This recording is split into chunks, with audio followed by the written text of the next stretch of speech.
presentation. Well, sweet, so you didn't give me, Yeah, you didn't give me recording saying I'm not gonna go through the videos. I did now. Did anybody text Britt and tell him that was Michael Lee, by the way? No? All right, cool. I didn't hear from her, so I assumed that that did not happen. But I do want to start today with, tell me where you guys are at mentally and emotionally through all what you've learned and where you're at so far. And you guys on Zoom participate too. Personally, I've learned a ton. I'm just cranked to get going on this. Good. Same, I feel like, coming into this, it was like so overwhelming. I'm like, this is so many things. I don't know how to do anything, like, I feel right now, like a lot more prepared. Good. Good. Yeah, I definitely feel more confident to, actually get a client and actually be able to help them and not have to constantly ask them different questions or simple questions. Awesome. I'm gonna get Amy to print out one more buyer. So back.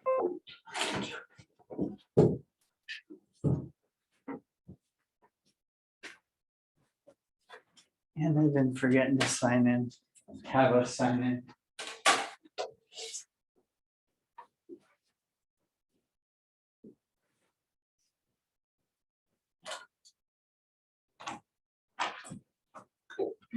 What else? What else are you guys thinking? It's been some great reinforcement for what I've done for the last, year, and also gives me some really great things that I know that I wasn't doing probably as well as I needed to do. And now as things have opened up more and things are becoming more accessible and people are becoming more accessible, I feel like I'm a little more prepared for dealing with that situation. Yeah, you came into the industry at a very weird time, right? Yeah, about a year ago, right at the heart of the pandemic and stuff. Right. And Well, take what you've learned and hit it hard now, because I think that we're really looking hard at mask mandates coming back, I think next week, and then maybe even more. yeah, I agree. Yeah, if you look at the political landscape, our governor never did anything that the Nevada governor didn't do first. And what did the Nevada governor do yesterday? Indoor mask mandates effective tomorrow. So my guess is that's coming back. Now, if that's as far as we get our mask mandates in our industry, we'll be okay, right? We'll hear all the complaining and all of that, but we can still be able to run our businesses the way we are right now. If it goes any further than that, it starts getting back to being very weird. Yeah, Right. That's the best way to describe it, Ricky. It was weird. It was completely new for anybody who had been seasoned, obviously, and then somebody who was completely new to come into it and try to ask, what do you guys want to do? Try to figure out the landscape and try to figure out what's going on. It was even more strange. So and I made the argument last year as we went through all this, that starting around May, when we kind of realized that, okay, 2 weeks to flatten the curve is not what's going to happen here. I made the argument that new agents had an advantage over us grizzled veterans because we had to change everything that we've been doing habitually for however long we've been in the industry. The new agents, while super difficult to break into the industry, they were starting from ground zero. We had to back our businesses up and retrain to move forward. yeah, no, I would agree. It was odd. Yeah, I'd agree wholeheartedly that it, at least I didn't know any better, so I just went with what I had. Right. It was a good reminder for me to realize that every day I wake up and I convince myself that I don't know anything about real estate, and I go in every day to relearn stuff, learn stuff on a deeper level. Yeah. All right, cool. Well, no one's quit. At least no one's that's been in my class yet. You guys get Gwen tomorrow, and she's fantastic too. And then you guys are stuck with me next week for Tuesday as well. So let's bust right into the buyer consultation. What are the 3 objectives of a buyer consultation? I want to tell you this because I'm not going by the video necessarily, right? I'm going to teach you how I do things and kind of conceptually why I do them the way I do. Take my stuff, don't take my stuff, be like, that's trash, I'm not doing that, or be like, ooh, I'm using that. I don't care. Whatever you guys want to do that's going to fit best in your business. So my answers to some of these and what I'm going to coach you up on today may be different than what the video is. You guys watch the video, find the video, you know where it is, go watch it. All right, so what are the 3 objectives of the buyer consultation? Figure out what's motivating them to buy. Number 1, motivation. Period. That's number 1 always, buyers and sellers. Find out what's motivating. Right? What else? Time frame. Time frame? Yep. Get to know their criteria. Yep. That all kind of falls together. We'll write, I'm gonna write all that down for now and then I'll sum it all up. Criteria, yep. What else? To get the business. Yeah, you want to close the door, you want to close the business, right? That falls as number 3. I actually think there are 4 of these myself. Close the business is number 3. Right? What else? What other details would you want to know in terms of like time frame, criteria? What else? What are they looking for? Yep. That kind of falls under criteria. I would want to know, and you'll see this when I do my, Be aware. want to know where, although that kind of does fall under criteria too. Yeah. Want to know their price point. Right? It does, but I'll spend a lot of time, I spend more time on that than the other stuff. But when you see me do it, you'll understand if I'm doing it correctly or the way that I intended to, you'll understand why. The other one that I think is really important is you want to really, and this is only part of the time, it depends on where the lead came from. How did you get in front of that buyer, right? But I really want to establish a relationship. I was gonna say that the relationship that was. 100%. I do it 100% in my business because again, on the disc, I'm a super high I. I'm 100% relationship. But it's all about Yeah, relationships. that's exactly what's in like my mission is to build relationships. Yeah, I want relationships. I want relationship with everybody. Right? The more relationships I have, the more business I'll do. It's a simple mathematical equation, right? 1 out of every 10 relationships I have will lead me to business this year. So those are the things. So I want to get to the motivation. I want the criteria, everything that's going to be involved in what they purchase. I want to close the business, which I will tell you that as new agents, the number 1 mistake that I've seen is they don't close. You got to close them. And you want to establish that relationship. Once you've got to the buyer appointment stage. Now, like I said, if it's your best friend, you probably don't have to establish the relationship too much. But that said, the closer that you are with whoever your buyer is going to be or your seller before you walk in the door for the appointment. And if it's your best friend, still have the buyer appointment, right? If it's one of your parents, you still do a listing appointment, right? You need to practice and you need to switch their perspective of you. Sometimes a lot, sometimes just a little, to see you as the real estate professional and not their kid or their best friend or whatever. I had to do that. It was brutal on a couple of things. All right. As far as customizing the buyer presentation, I'm going to leave that all up to you guys. You do it all in command and you can make it look any way and every way that you want. Sometimes I use my buyer presentations. Sometimes I'll take a couple of pages with me, but normally I don't. Listing presentations, I do take stuff with me to make sure I don't skip anything. So as far as how the buyer presentation looks and all of that jazz, for me, I don't care. I want them to hire me, not because I can print stuff out, right? A lot of agents can print stuff out, although you'd be shocked. Some cannot.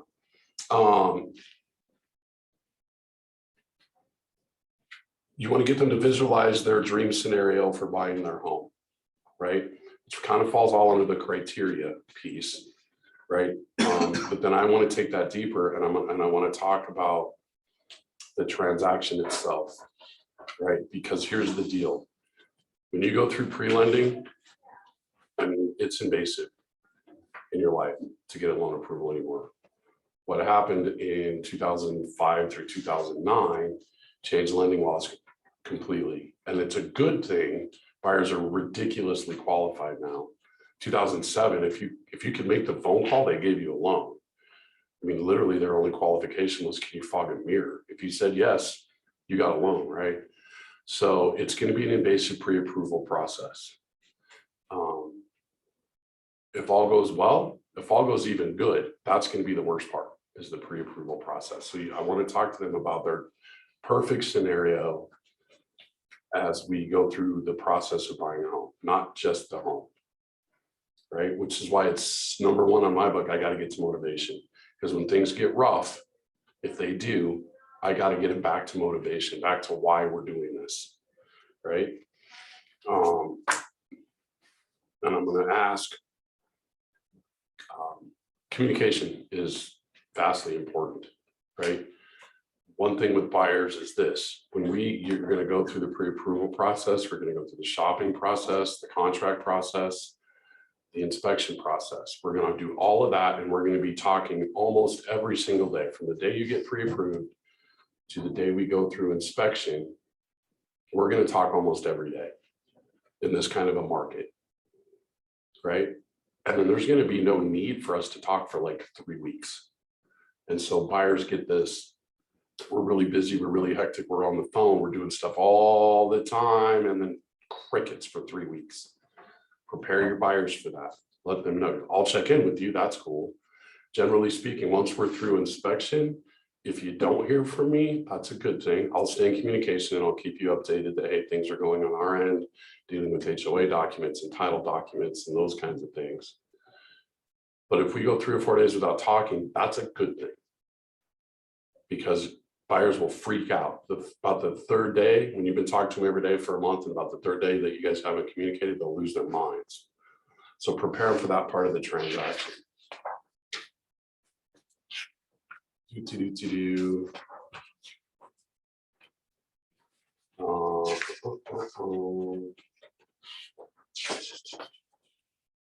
For mortgage, homework.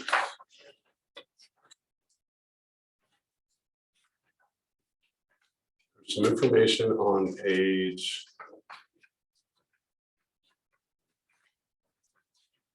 17. What are your numbers? Right. I believe in transparency. I believe in honesty, but I wouldn't lead with the fact that, hey, you're my first buyer ever. I wouldn't tell them that, right?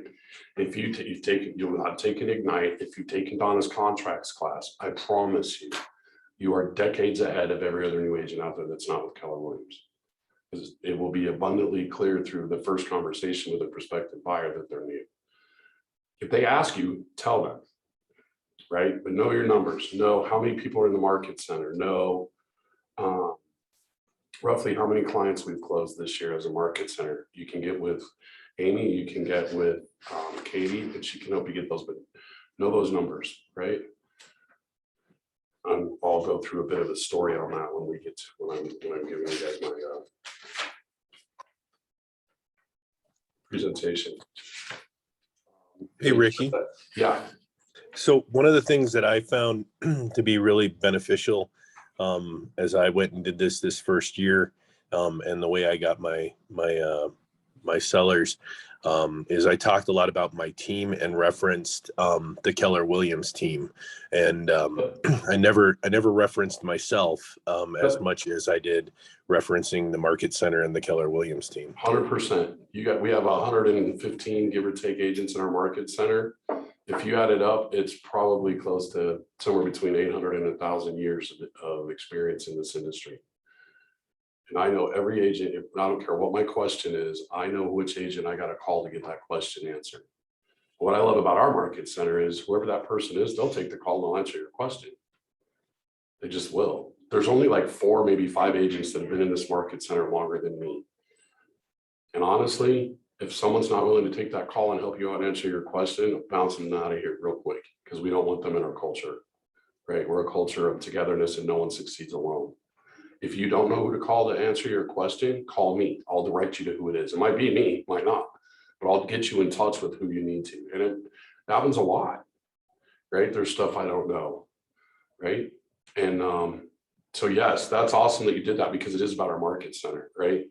And when you talk about your team, you can talk about, in a listing appointment, you talk about, here are the title companies I work with, right? Here are the inspectors I work with. Here are the contractors. Even though you're maybe a solo agent, you have a team of people, right? I urge you all to get a transaction coordinator, right? My TC does 2 jobs. That's it. She keeps me compliant and she makes sure I get paid at the table. That's it. That's all I want her to do. So get a TC. So I've got a TC that's been in this industry 20 years longer than I have. Right? I have a team of people. For me now, I have an assistant, right? This January I went 9 years without one. But I always talked about my team of people because it's more than just me. And I want them to know that. So yes, that's awesome. Learn about the market center and the people in it. You have, there are 8 people on the ALC. You can call any one of us at any time for any reason. And we'll take that call. Text us, email us, messenger us on Facebook, carrier pigeon, whatever you guys need to do. Get a hold of us. We're here to help. That's the #1 job of an ALC member. Okay. You guys have any questions before we do this? Who wants to be my buyer? You be the buyer? All right, cool. She said it was this button, right?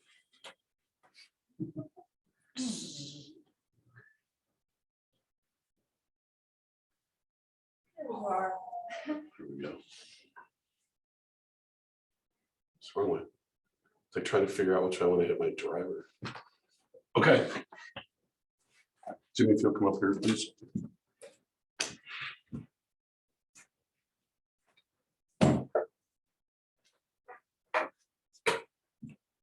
All right, so we're gonna start out with this. We're gonna pretend I'm coming to your apartment because you're renting. What you practice in here is how you will perform out there. So it may seem silly that I'm gonna knock on the door, but I'm telling you it's important. Answer the door. It wasn't just me, you sit down. Hi, Jimmy, it's Rick with Keller Williams. How are you? Good, how are you I doing? got an appointment at 9:20 and it's 9:20. Yes, sir, how are you? It's a pleasure to be here. I'm good. How are you? Come on in. Mind the cats, I got like 10 of them. That's all right. I'm a cat person. We're good to go. You don't have a vicious dog running around here that thinks it's a cat, do you? No. My daughter lives with me and she has a 110-pound dog that thinks he's a cat. It's pretty hilarious. Like it's way beyond your lap dog. He's pretty hilarious. So I'm good with the cats. Let's just get started. Let's dig in. So you want to buy a home, I do. okay? Tell me about that. Well, we have an apartment. We have a kid on the way. So Congratulations. thank you. That's So, awesome. First kid, second kid. First, Cool. After 2, I'll teach you what causes that and you can stop it because you don't want Okay. more than 2. sounds good. So we just need a bigger place. So you need space. Yes. Okay. What else? I want a yard, For, so the kid can play and okay, not have to go down to the parking lot to play. gotcha. Okay. Space, yard for the kiddo. What else? More. Well, we went over space, so. Okay. I like to get away from the city a little bit. City. So let me ask you this. Need more space when you're out for the kid. We get away from the city a little bit. Why do you want to buy versus just going and renting another apartment that would check those boxes? I've just heard that buy-in's about the same as our rent's about the same as a mortgage payment. Mhm. So So might as you're well just already be paying making, mine. yeah, Yeah. you're already making a mortgage payment, right? Okay, that's awesome. So more space, yard for the kid, you went away from the city. What does away from the city mean? Just not too far away to where we can get to like the movie theaters and Okay, like Southlands Mall, okay, but further enough that we're not in like the heart of the city. okay. So what's important to you about the location, aside from movie theaters and away from like the dense downtown type of atmosphere? Is it work? Is it taxes? Is it like, what's important about the area where you want to be? I've heard Cherry Creek schools are pretty good, Okay, so I'd like to be closer to a school to where when it's time for the kids to walk to school, they can walk there. Okay. And ride their bike. so this is a minimum of a 5-year plan for you? Yeah. Okay. So kind of in a perfect world, what would your exit strategy be? One thing I always do is I try to talk to my buyers about, okay, you're gonna buy a home now, but what's the plan for this? Is it a 5-year plan? Is it an 8-year plan? Is this your I'm done last home plan? Is this the potential for an investment property at some point? Kind of what's the other end of it look like for you? Just our first home, so. Okay. Like, we don't know if we're gonna have more kids, but just our first home, just to get into that buying process. So on average, first time home buyers live in their home somewhere between 5 and 7 years. So that's sort of your starting Yeah. point. Okay. Awesome. What's your time frame look like?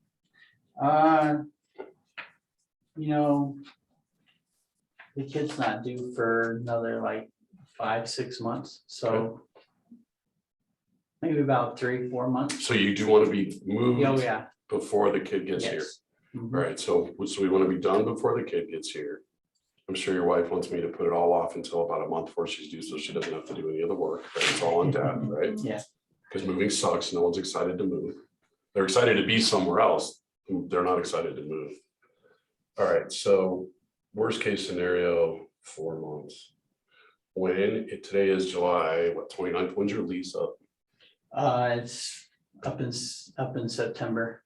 So we're gonna be pushing on that then. Okay, one piece of homework for you, and this is gonna be really important. Up in September, up at the end of September, or the beginning of September? Then The end of September. How long have you lived here? 2 years. 2 years. Do you remember when you go to move out, have you already paid your last month's rent?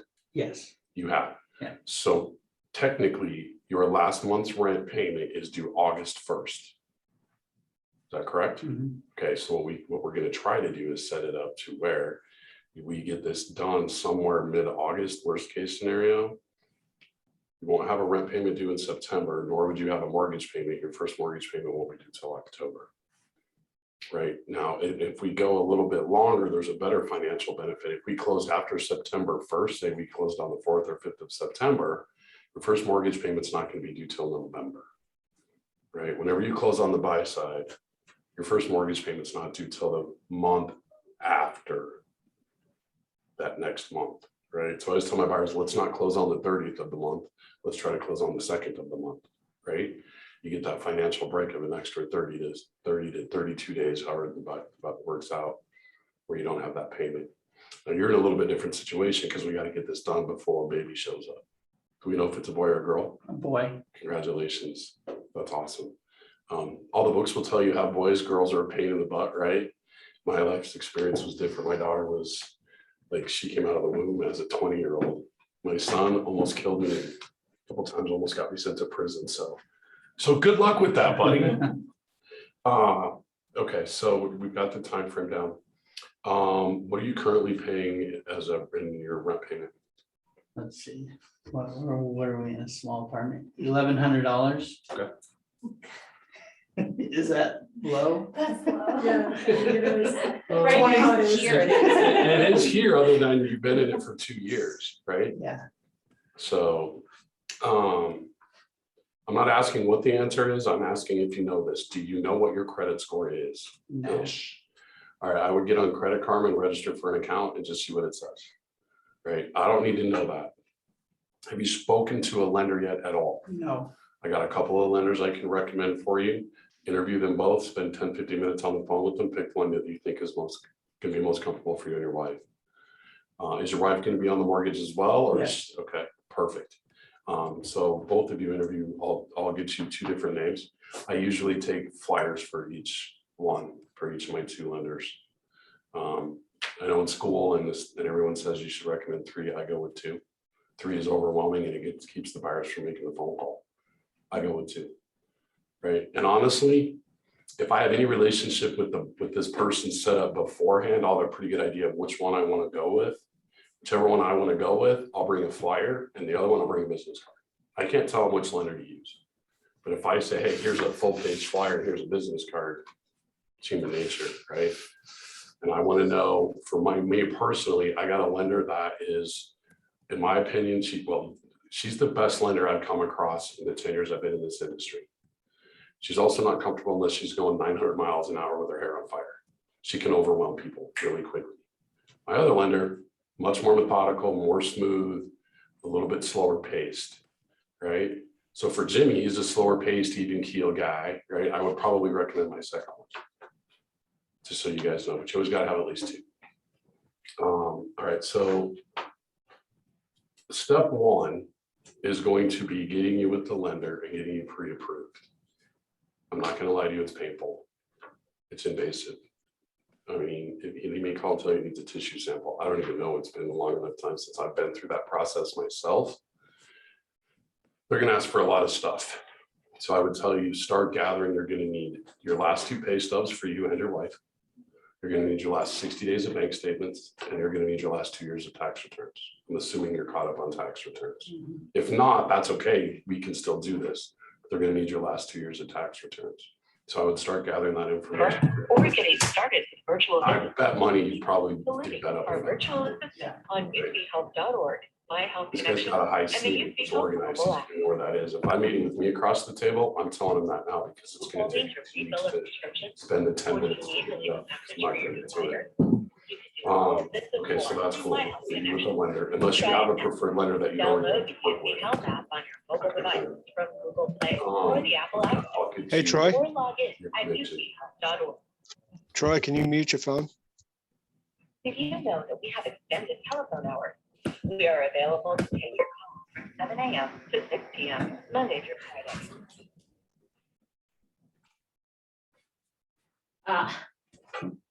It's gonna be, it's gonna be the key. All right, $1,100 a month, right?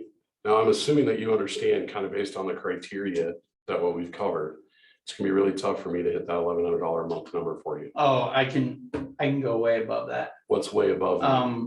$3,000 a month. You can go to Yeah. 3,000 a month in terms of being comfortable in your monthly finances. Yes. Is that the goal number? Is that the max number? Is that the minimum number? Tell me more about that number. That would probably be the max. That would be the max, okay? Okay, so here's how this part will work. What we'll do is I'll get you over to my lender, get you pre-approved.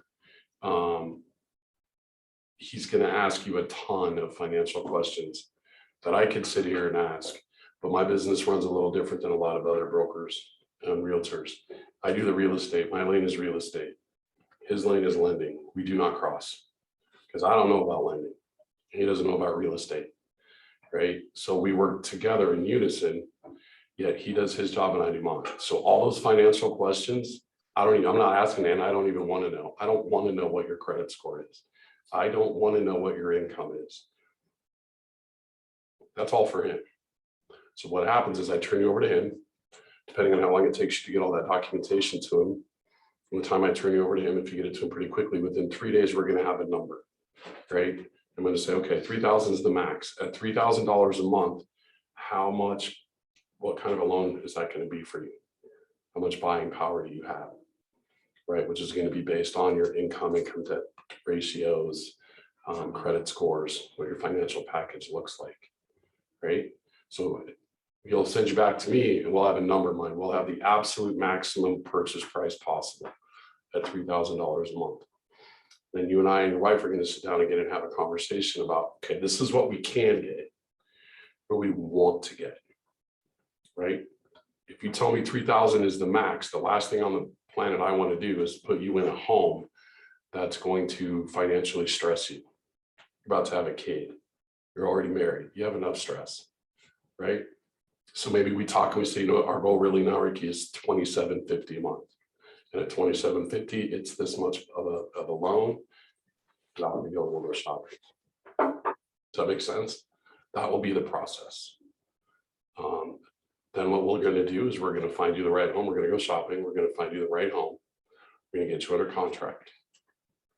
And we're going to do inspection first. Inspection, depending on the home. Do you know a home inspector? I don't. Okay, good. It turns out I do. Weird, right? Have my inspector come in, depending on what you want specifically. It's going to cost you somewhere between $350 and $550 for the inspection. The lesser version is if you want the standard issue home inspection. If you want the sewer scoped, which I 100% of the time recommend, is another 125. If you want to do a radon test in the basement, that's another 125 for him to do the radon test. I don't make recommendations on radon. I'll let you do your own research on that and determine if you want to do a radon test or not. The sewer line I will really push for. Make sense? It does. So I need you got to be prepared that you're gonna have to scratch that check the day of inspection. We'll get through that. You'll have the right to ask the seller to repair, replace, or otherwise make functional certain items in the house. Now, in the kind of market we live in, which is a very seller controlled market, I'm going to tell you, don't ask for much. In this market, I'm going to advise you, don't ask for them to fix the drippy kitchen sink if it's dripping. Don't ask them to tighten the toilet, because every toilet in the city of Aurora and Centennial is loose. Did you know that? Mhm. It's a fact, every one of them. So the smaller things like that, I'm going to advise you not to ask for. If it fails the radon test, we're going to ask for that to be mitigated. If it's got a bad roof, right? Depending on the type of loan you've got, if there's a broken window, right? And we'll know what kind of loan you're going to get after you talk with Patrick and get pre-approved, and he'll sit down and talk with you about all what your loan options are. If you end up in an FHA situation, broken glass has to be replaced. They won't make a loan on a home that has a busted window, right? So basically safety and health issues, you can ask for those. Beyond that, I'll advise you at that time. I'm not going to ask for much, right? And then it's going to feel too like our relationship has ended, because there's going to be 2 to 3 weeks where we're not doing any. Once we're through inspection, the next thing is appraisal, which there's nothing for you to do. There's nothing for me to do other than make sure that the listing agent is doing his or her job, right? And so you'll just go about living your everyday best life, taking care of your pregnant wife and work and all that. I'll check in with you every few days, however often you'd like. That's up to you. Just to let you know things are smooth sailing, right? And then about 3 to 5 days before closing, we're gonna have a little bit more hectic activity, right? We're gonna get what's called the closing disclosure, which is gonna be all the final numbers that the lender has to send you, and you have to sign it. And you have to sign it 3 days before closing, right? I will battle, I'm sure, to motivate the lender and the title company. The lender and the title company have to coexist in that arena, right? The title company is the one that's going to drop all the final numbers, and then the lender's got to approve them. And then they go on the settlement sheet, which we'll get with any luck at least a day before closing. Depends on the title company, which we don't choose, the seller chooses. So then we close, and then you move. And then you own your own home with more space. You've got a yard that you can take care of until your son's ready to go out and play in it. You are away from the city, close to the schools, close to Cherry Creek School District, close to the movie theaters, restaurants, whatever you want your nightlife to look like. How does that sound? Sounds great. Okay, what else do you think I need to know?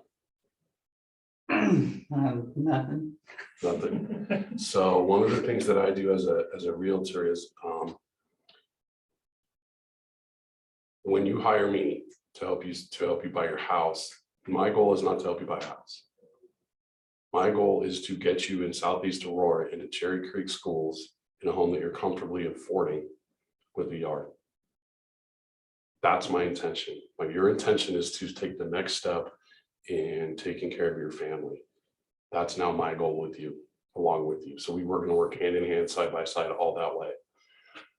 My intention is that I will never leave a conversation with you, whether it's text, email, or on the phone or in person, without you knowing what should happen next.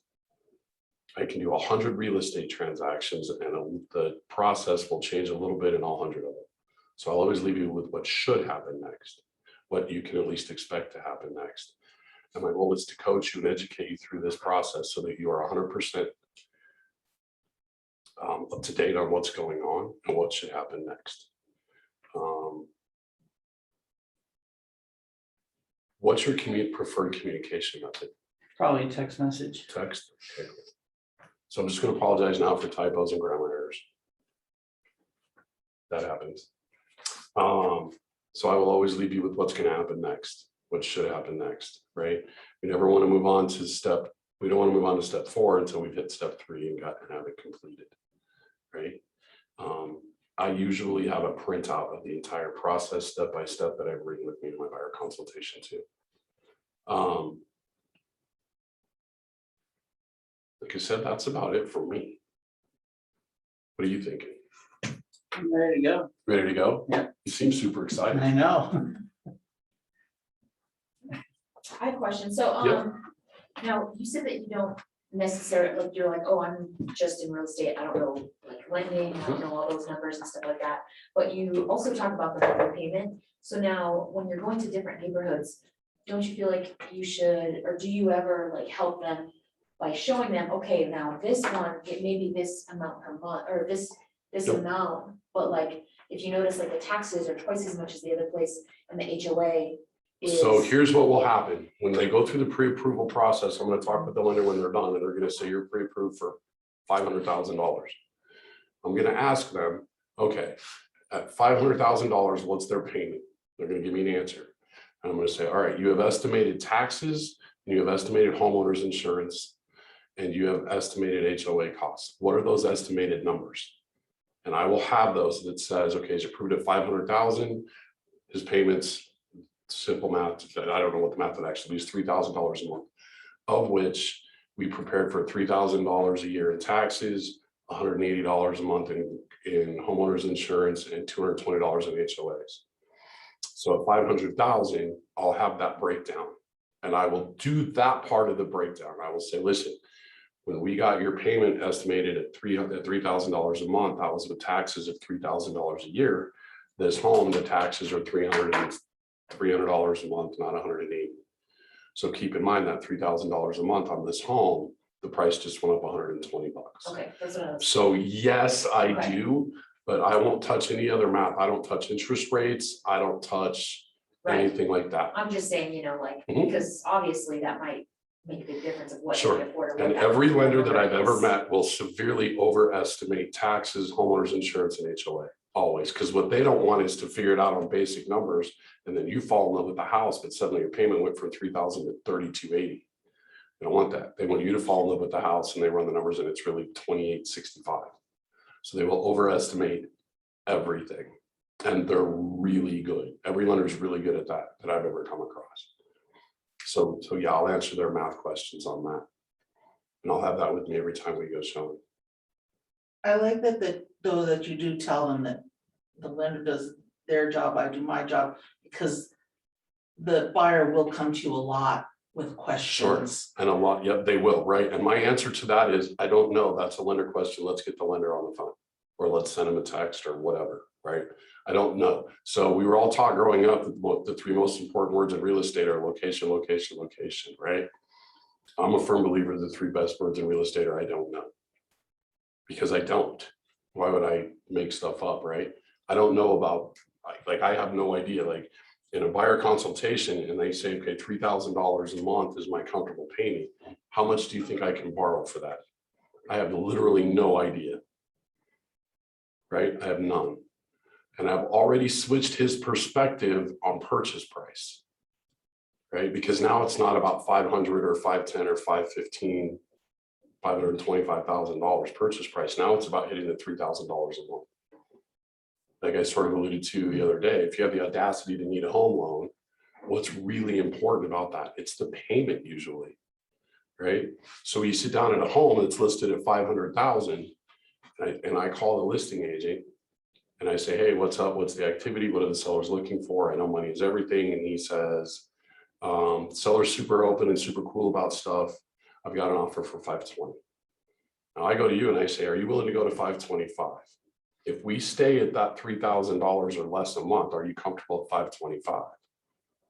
If I haven't presented that to him and we haven't talked about what the monthly payment's going to be, all he hears is More money. more money, more money, more money. Yes, it's more money. The question is, does that more money still fit in your comfortable category?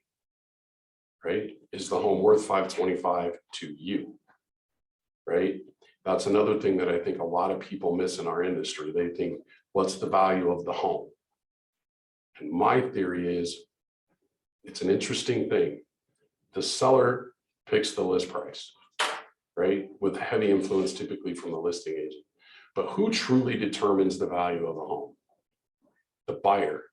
Any of you NFL fans? Yeah. Right? what's the quarterback for the Vikings? Why am I blanking on his name? Anyway, Cousins. Yeah. yes, Kirk There you go. Cousins, 4 years ago as a free agent. The Minnesota Vikings gave him $94 million and guaranteed every dollar of it. No other team in the NFL even gave him an offer, right? So what's that make his value? It makes it $94 million because you found one person to give it to him. That they bought Kirk Cousins for $94 million. The buyer sets the value, right? So now is this home worth 525? If you don't know the monthly payment, my guess is you're going to say no. But if I say, hey, if you want this home and I can get it, it's going to take 525, but we're still going to be below that $3,000. Now what's your answer going to be? Mhm. It's going to be, yeah, I think let's move forward with that. See if we can get a deal put together. Right? So it totally changes the buyer's perspective. And in this market, although it is slowed way down, but in the market it was even 30 days ago, nothing listed at 500 and sold at 500, nothing. Right? So I would tell him at that in this buyer appointment, listen, well, what I would do is I would wait for the conversation after he's pre-approved. And I would say you're pre-approved up to 500,000, right? I will also want to know what is your when we sit down to close on closing day and everyone's happy and everything's great, what's the maximum amount of cash you can bring to the table to close? 10,000. Okay, 10 grand. Now I know where we sit with that 10 grand, right? So I know what that's going to be. And I know where I can advise him, maybe listen, if we can get this home to appraise at 525, but your payment stays below $3,000, you're going to be thrilled and happy with that and know that we don't spend more than $10,000. So what my suggestion is that we start looking at homes. If it turns out that 500,000 is the loan amount, I suggest we start looking at 475, 480. Because in the market, we're going to have to probably get to 500,000. Right? If we start at 500,000, homes are going to go for 530, 540, 550. And pending what the lender says as far as credit score, interest rate, and all those things, I don't know if $3,000 a month, if that gives you enough buying power or not. So we'll know more and we'll talk much deeper about that once we get the final numbers for your pre-approval from Patrick. And we'll sit down and we'll have another conversation so that we really are on the same page with the price of the home and what you're looking to buy. Right? Okay, so the next thing I'm going to do is when I get home tonight, I'm going to set you up on an MLS search that's got all the criteria we talked about, right? How many bedrooms do you need or want? 3, Is 3 going to be enough? probably not 4. I don't know, man. You convinced him real easy It's, there. it's your family. I'm not encouraging you or discouraging you from growing your family, man. That's up to you. All right, how many baths do you need?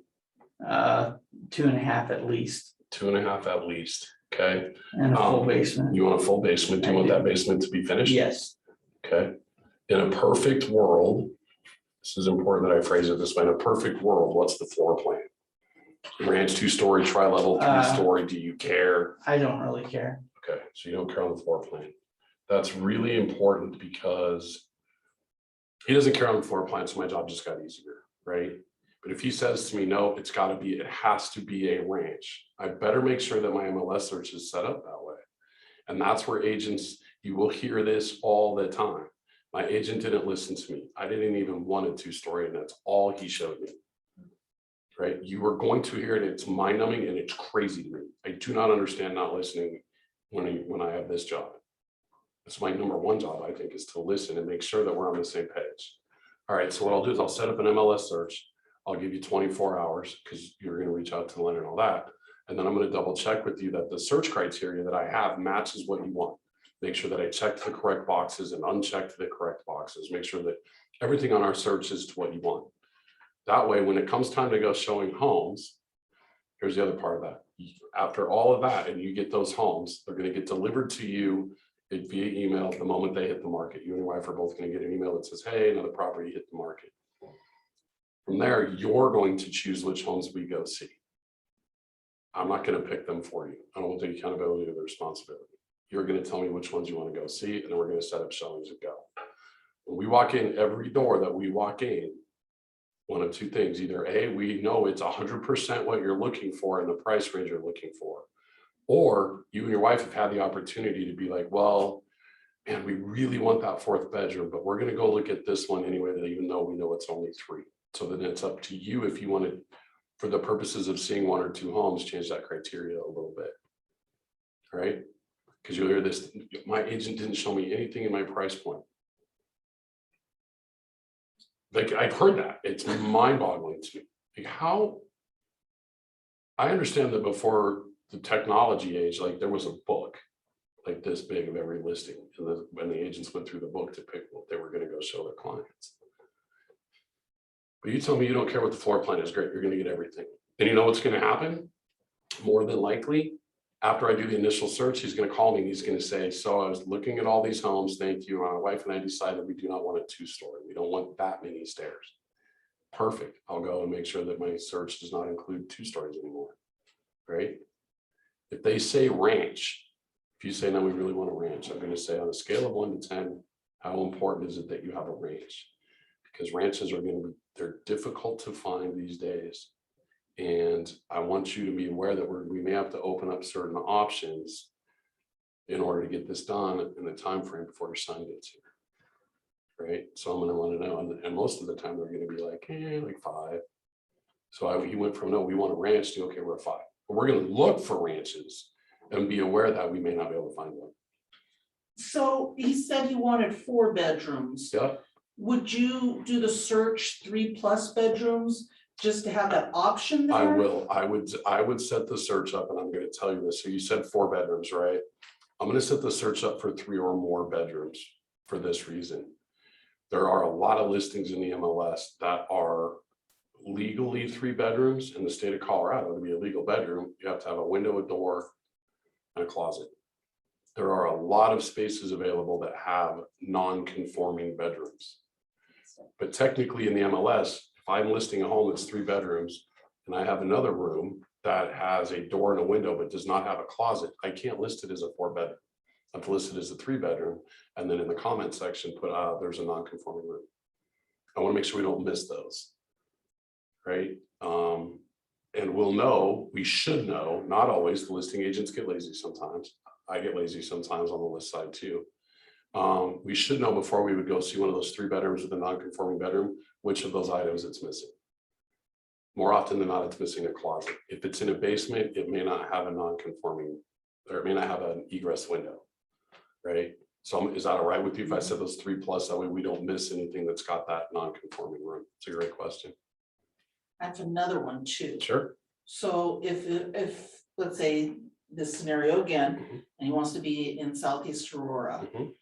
and wants a ranch. Okay, That area, like you said, doesn't really have any. nope, Would you at this point suggest a different area? Say maybe like, Jefferson County? because has of what he great said to me, schools? I'm gonna say no. I Okay, would not suggest that because he said the schools were important to him. Legally, I cannot give any opinion or comment on schools. All I can say is check out the website for the scores and see how they compare to other schools. I cannot comment on schools because now I'm steering. And I'm not gonna do that. okay. I So will you- talk to, I will talk about the school that my kids went to, which is out in that area, right? I got one son that graduated from Grandview, and I've got 2 that graduated from Eagle Crest. So I can talk about those schools specifically because I have personal experience in there, but I would make sure they were where the dogs will swap the record because I don't want to confuse anything that I'm steering at all. So I'll go deeper and I'll say, listen, it may be tough to find everything you're looking for. I'm confident I can get you in the school district. I'm not necessarily confident that I can get you close enough to walk to school. Right? And we'll look for that ranch. I don't know. We'll see. And I'll know more after I do the initial search before I even send it to them. I'll go through it and see what's available currently. I'll even back it up. I'll go through that search and I'll check all the same criteria and I'll look at what's pending and sold. So I get an idea of, hey, only 8% of everything that's gone under contract or sold in the last 60 days has been a ranch. I just want you to be aware of that. Right? And try to come up with as much information around the criteria that he's given me as I can. I'm confident I can find you a yard. 2 things you never say in real estate. Never say never, unless you're saying never say never, and never say always. It's like marriage. So I always look at it. Never say never, never say always. I'm confident I can get you the home that's got the bedrooms, that's got the yard, that's in the Cherry Creek School District. That's gonna be close to the movie theaters, close to that Southlands area. I'm confident I can get those things done. The floor plan, I don't know. Maybe, maybe not. Just be aware of that. Walking distance to the schools, maybe, maybe not. So I'll go into what I'm confident I can get done and what I don't think I can get done. Right now, if he tells me there's something that in his criteria that's crazy, I'll be honest with him too. If he says, no, man, we need 7 bedrooms, I'll be like, dude, I don't think I can find you 7 bedrooms. I'll be happy to look. But in the price point area you're gonna be in, you're not gonna have more than 9 rooms total in the house. And that's gonna include living room, family room, kitchen, bath, like. Right? If need be, as a closing gift, I'll buy you a bed and put it in the dining room. Like we can start making up bedrooms if you want, but I'm not gonna find you that 7-bedroom house. Right? And I want them to leave with, when I leave, I want him to be clear on what I believe I can do, what I'm confident I can do, and what I cannot do. And so much of it is predicated on what your buying power is.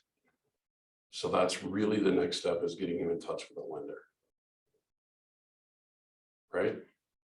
Did you have a question? Yeah, so how would you set up the search? Like, would you do an initial search of like his very specific criteria? And if you don't really like see anything, because I mean, like, yeah, ranch or like close to the school, then will you like broaden the search? I can broaden the search. I can search. What I typically would do, although I know, Or will you make like multiple searches to send to him? I try not to do multiple searches. Okay. They get confused and I get confused. Mhm. I do have a buyer right now that has 2 searches. All the criteria is the same, except one of them is ranches only. And then the other one is everything about ranches. Okay. He wants to be in Southeast Aurora, close to the schools. That's a really big geographic area. Now, it so happens that that's also where I've lived 41 of my 51 years, 39 of my 51 years. I've lived in Southeast Aurora. I've gone to those schools. If they get to an area that I'm not really familiar with, like Arvada or Jefferson County, I'm going to say, okay, Jefferson County schools. So I can search by Jefferson County School District. Mhm. Right? After I do that and I see what that geographic, because I don't know what schools are in Jefferson County and which ones aren't, right? After I see that in the search results, I might give him a call. I might give him a text that says, hey, Jeffco's a pretty big school district. Can you give me some street guidelines on where you want to be? What's the furthest north, south, east, and west? Now that makes sense to me because my previous career, I owned a delivery service for a payroll company. I delivered payroll all day long for 24 years. You give me an address and off the top of my head, I can probably give you the closest cross streets. So if he says, okay, I'm going to be south of Hampton all the way to 470, I want to stay east of Sims and so as far west as Sims and maybe as far east as, say, Sheridan, whatever. And then I'm going to go and I'm going to keep Jefferson County and then I'm going to go in and I'm going to draw the map in the search criteria. So we have an exact area of where he wants to be. Because the more information I can get and the more information I can put into the MLS, the better the chances are that every time we show him a home, we know it checks all the boxes, or we at least know which ones it does check. Right? And now, here's the other thing, right? You guys heard this yet? Buyers are liars. You haven't heard that. Trust me, buyers are liars. All the criteria we just went through, one of those is going to get thrown out the window before they close. And he doesn't even know it. Once that search starts coming up and they've gone through the pre-approval process, something's going to change in their search criteria. So now would you, maybe in their like bubble of where they wanna be, so I'm kind of newer to the area, so if somebody's like, oh, I wanna be like over here by Southlands Mall, I'm like, what's Southlands Mall? You Yep. know, like, Yep. so would you maybe bring like a map and be like, hey, circle where would be. You could, you absolutely You could. know, some people are very specific. Some on people are what they very do, specific, grown up there, yes. They know. Yep. And that might, I mean. You will have conversations where they will tell you, I want to be in this neighborhood, Yeah, right? I've heard that, Yep. like from a friend, and I'm like, I've never heard this. I Yeah, had to so Google. you can absolutely take a map with you if you'd like, right? The other thing is what's going to happen is you get their search started, you're going to have to be really heavy in communication with them to make sure you've got the area correct. Okay. Right? And if you ever have any questions, call me. So literally, I know the town like the back of my hand. Right? So yes, take a map and say, hey, draw me where you want to live. And you know what they'll do? They'll be ecstatic and they'll draw you a map of where they want to live. Yeah. And then you can go do the search. Well, they'll do all kinds of And you stuff. can do the polygon, like. You like, can oh, do all this kinds street, of that crazy square. stuff. Yeah, and not include one area. and Yeah, then- they'll draw a circle and then a square in the middle, and say, I'm not living there. Okay, I can do that. I can search that way. Black out everything. Yes, if you get a client that says that though, when you black out there, because I did this, almost cost me the client. This is totally my mistake. They had a broad search area and then there was one neighborhood or one area that they did not want to live in. And I set it up in the MLS, but I flipped the switch. So the only thing that got was the things in that neighborhood. And after about 3 days, the guy called me and he's like, did you even listen to what I said? And I was like, yes, you said this is our search parameter and you don't want to live in this area. And he goes, and why are you only sending me stuff in that area? You're telling me this areas we want to live, there's not been a single listing in 3 days. And he was really unhappy with me and I couldn't blame him. So I went in and I searched and I was like, oh my. Did you tell him like my mistake, bro? I did, I own it. I was like, let me look into this because I don't know right now. And I was actually, my dad was having knee surgery that day. So I was in the waiting room and I pulled it up and I figured out what I did and I called him. I'm like, I'm so sorry. Here's what happened. And I got it fixed and like 28 homes popped up immediately. And he was like, all right, man, but another mistake like this and you're fired. And I was like, I can live with that because this is on me. And you can bet your bottom dollar I didn't make another single mistake that entire transaction. Because the client was right. He felt like I hadn't listened, right? Which if that was what had happened, he would have fired me. But he was also willing to listen when I called and said, hey, I just flipped the switch. There's literally a button that says include or not include this area. And so I just flipped the switch wrong. That's totally my bad. Have you like taken maybe even like pictures of like your search criteria and sent it in a text and be like? I have "This not is done right"? that yet because I don't want them to understand how much access we have in the MLS. And then what happens is they're going to come up with something that they want that's not searchable. And now they're mad at me because it's not searchable. So I don't even want them to see. I'll send them the results.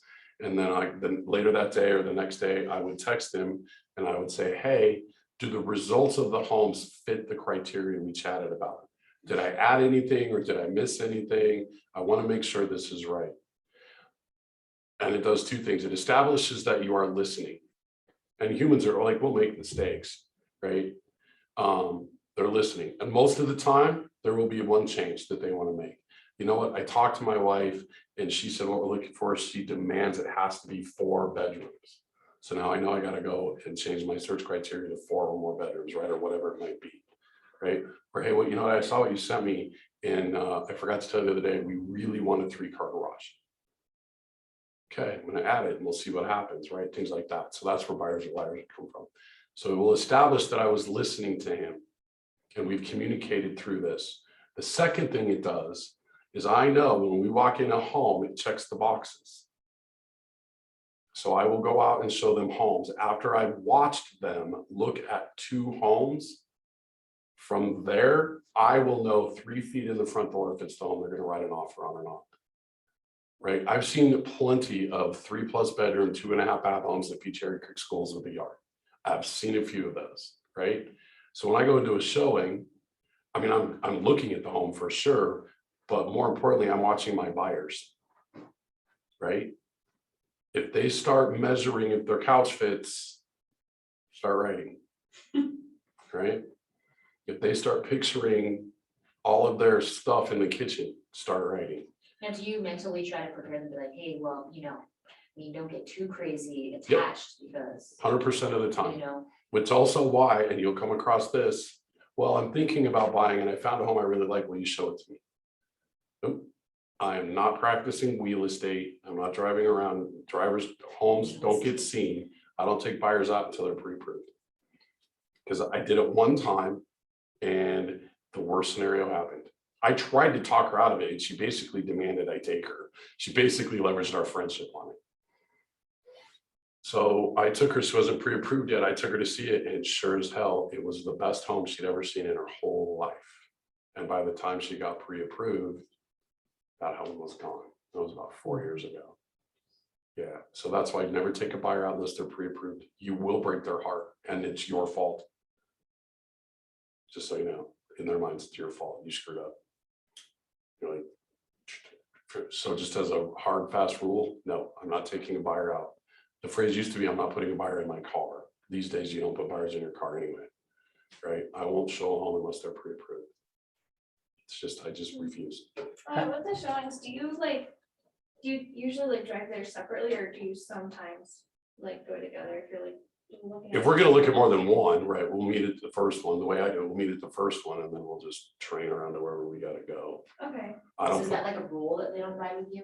it's my personal rule Oh, okay. for two reasons.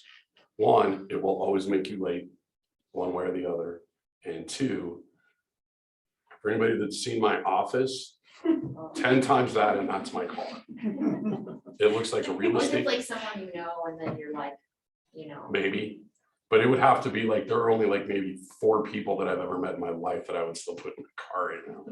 Because no, what if they're like, you're like, okay, you can drive, and then I'll just tell you what to plug in or what to go. yeah, I just give them, well, remember, they're the ones that are picking which ones we're gonna go see, Right, right? well, I mean, you're still determining like the order, Uh-huh, you know, because, But you now, tell them which one you're gonna go see first. you right, do, right? And then you know, you so I'm there. saying like, you know, what if they're like, okay, well, you know, whatever you, for example, you're like, okay, well, I'll just ride with you if you want, and then you just. Depends, I'd have to be super, super duper uber close with them.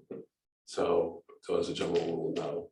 As far as the order in which I show them, 2 schools of thought.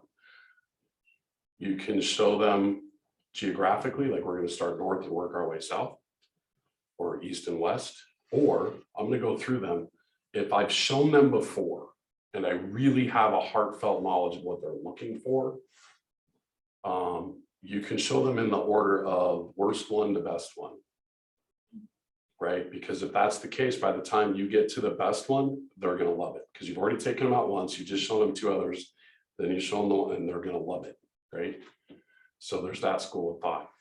In this day and age, too, there's not the market is shifting, and we're gonna see probably a couple more months where you're gonna be able to take a buyer out and show them 3 or 4 at a time. It happens now a little bit, but generally speaking, when one hits the market, you gotta go, right? There's a listing theory. We'll talk a little bit about it when I do my listing presentation. List on Thursday, no showings until Saturday after the open house. So we'll know on Thursday what we're gonna go see, right? And I'll just tell them, look, meet me at this address and we'll go from there. And then what I do is I tell them that, so I only give them the one address and we meet there. And I take an MLS printout sheet of every home we're gonna see. And I give it to them. Here you go, make your notes. Because after you've seen about 4 homes, you're gonna start to mix them up. Like, we really like the upstairs in that one, but was that the one that had the stainless steel fridge? Or this house, I don't remember, does it come with the washer dryer, things like that? So I provide them a clipboard, a pen, and all the MLS sheets. And I tell them I require my pen and my clipboard back because I paid $1 each for those. Because if you haven't figured it out yet, I try to make people laugh a little bit, because I find that for me personally, there's a lot of comfort in laughing. yeah. And I try to get people to relax a little bit. We have fun when we're showing. I like to play show and tell. What's the coolest thing, the funniest thing you can find in a showing? Sure, you're gonna see some weird shit sometimes, right? Just, it happens, right? So I don't like him to be in my car. Follow me, we'll meet here and we'll go to these ones, right? The other thing is, especially if you have 2 buyers, whether they're married or brothers or sisters or just dating or whatever, if you got 2 buyers, from about 20 minutes before the first showing until the end of the last showing, however many you're showing them, that's all they're going to talk about are the homes that you're seeing that day, right? They'll be obviously way more open to themselves in the car than if the agent's in the car. Nobody wants to tell the agent, man, we like that house, but the basement stunk, right? Or whatever. Yeah, you think I didn't go down there, right? It happens. It's why I believe there will never be 100% of a market who buys stuff online. Because somewhere along the line, someone's going to buy a home that has such a stench in it, they can't get out of it. They can't get it out, right? And because they bought it online, they moved, they bought it online, everything was great, it checked all their boxes, they bought it. and it stinks like 10 cats lived in a small apartment for 10 years, right? And, or this, right? They buy it and they go to move in and the wife's deathly allergic to cats. Right? And now what do? Right? It's gonna happen. So that's why there's always gonna be a need for What it. do they do? They're like this. So the best option you've got is to tear out all the flooring and kills everything. Seal every wall, ceiling, window seal, floor, everything. Put Now, in what if new they went into flooring, it with only 10 grand? then they're stuck. That's why it's very Better typical. safe. That's why, as a general rule, I'm not writing an offer for a home that the buyer hasn't seen.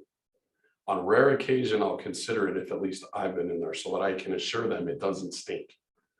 And this is so true because I lived this for like 4 years. Shopping through MLS for a home is the exact same thing as online dating. You can do amazing things with a picture and a photograph. And I want to make sure I've seen the whole package before I decide if I'm writing an offer on it. Just saying, right?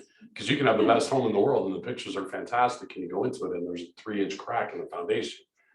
No one's putting that in the picture, right?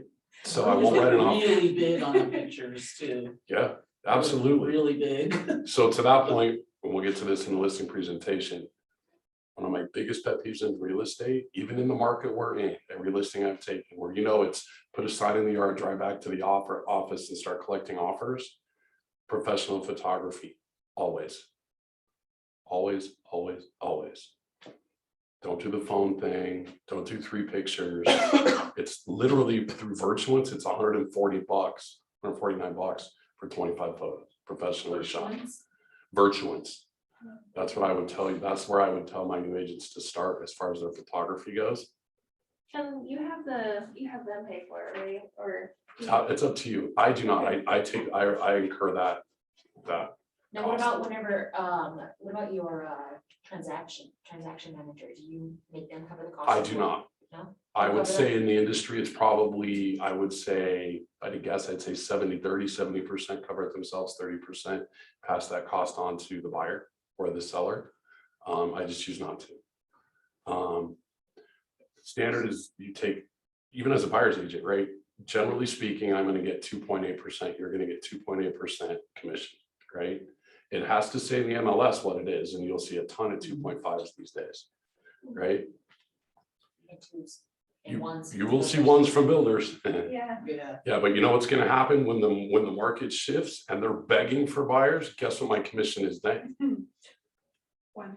No, it's gonna be 4. Was it the other way? Oh, yeah. When they're begging for buyers and they're dropping prices and builders show up in our team meeting room and buy us lunch because they need to be in front of a room full of realtors to bring buyers. Yeah, my commission's gonna be 4, buddy. You want my buyer? 4%. Right? So it's a give and take. But you know that before you go in the door, right? My buyer agency agreement says 2.8, right? Buyer's obligated to pay if the seller doesn't. But I have never enforced that. If the number's 2.5, the number's 2.5. Because my job is to get him in near Southlands, near schools with 3 to 4 bedrooms with the yard, right? So And why would you? it's his first home. So I why don't would want you to, select that anyways then? If you're not gonna enforce because it? it's the only option, if I remember correctly, it's the only option in the contract that doesn't either A, require the seller to pay you or makes the seller not pay you at all. So I'm not, if it's 2, it's 2. If it's 2.5, it's 2.5.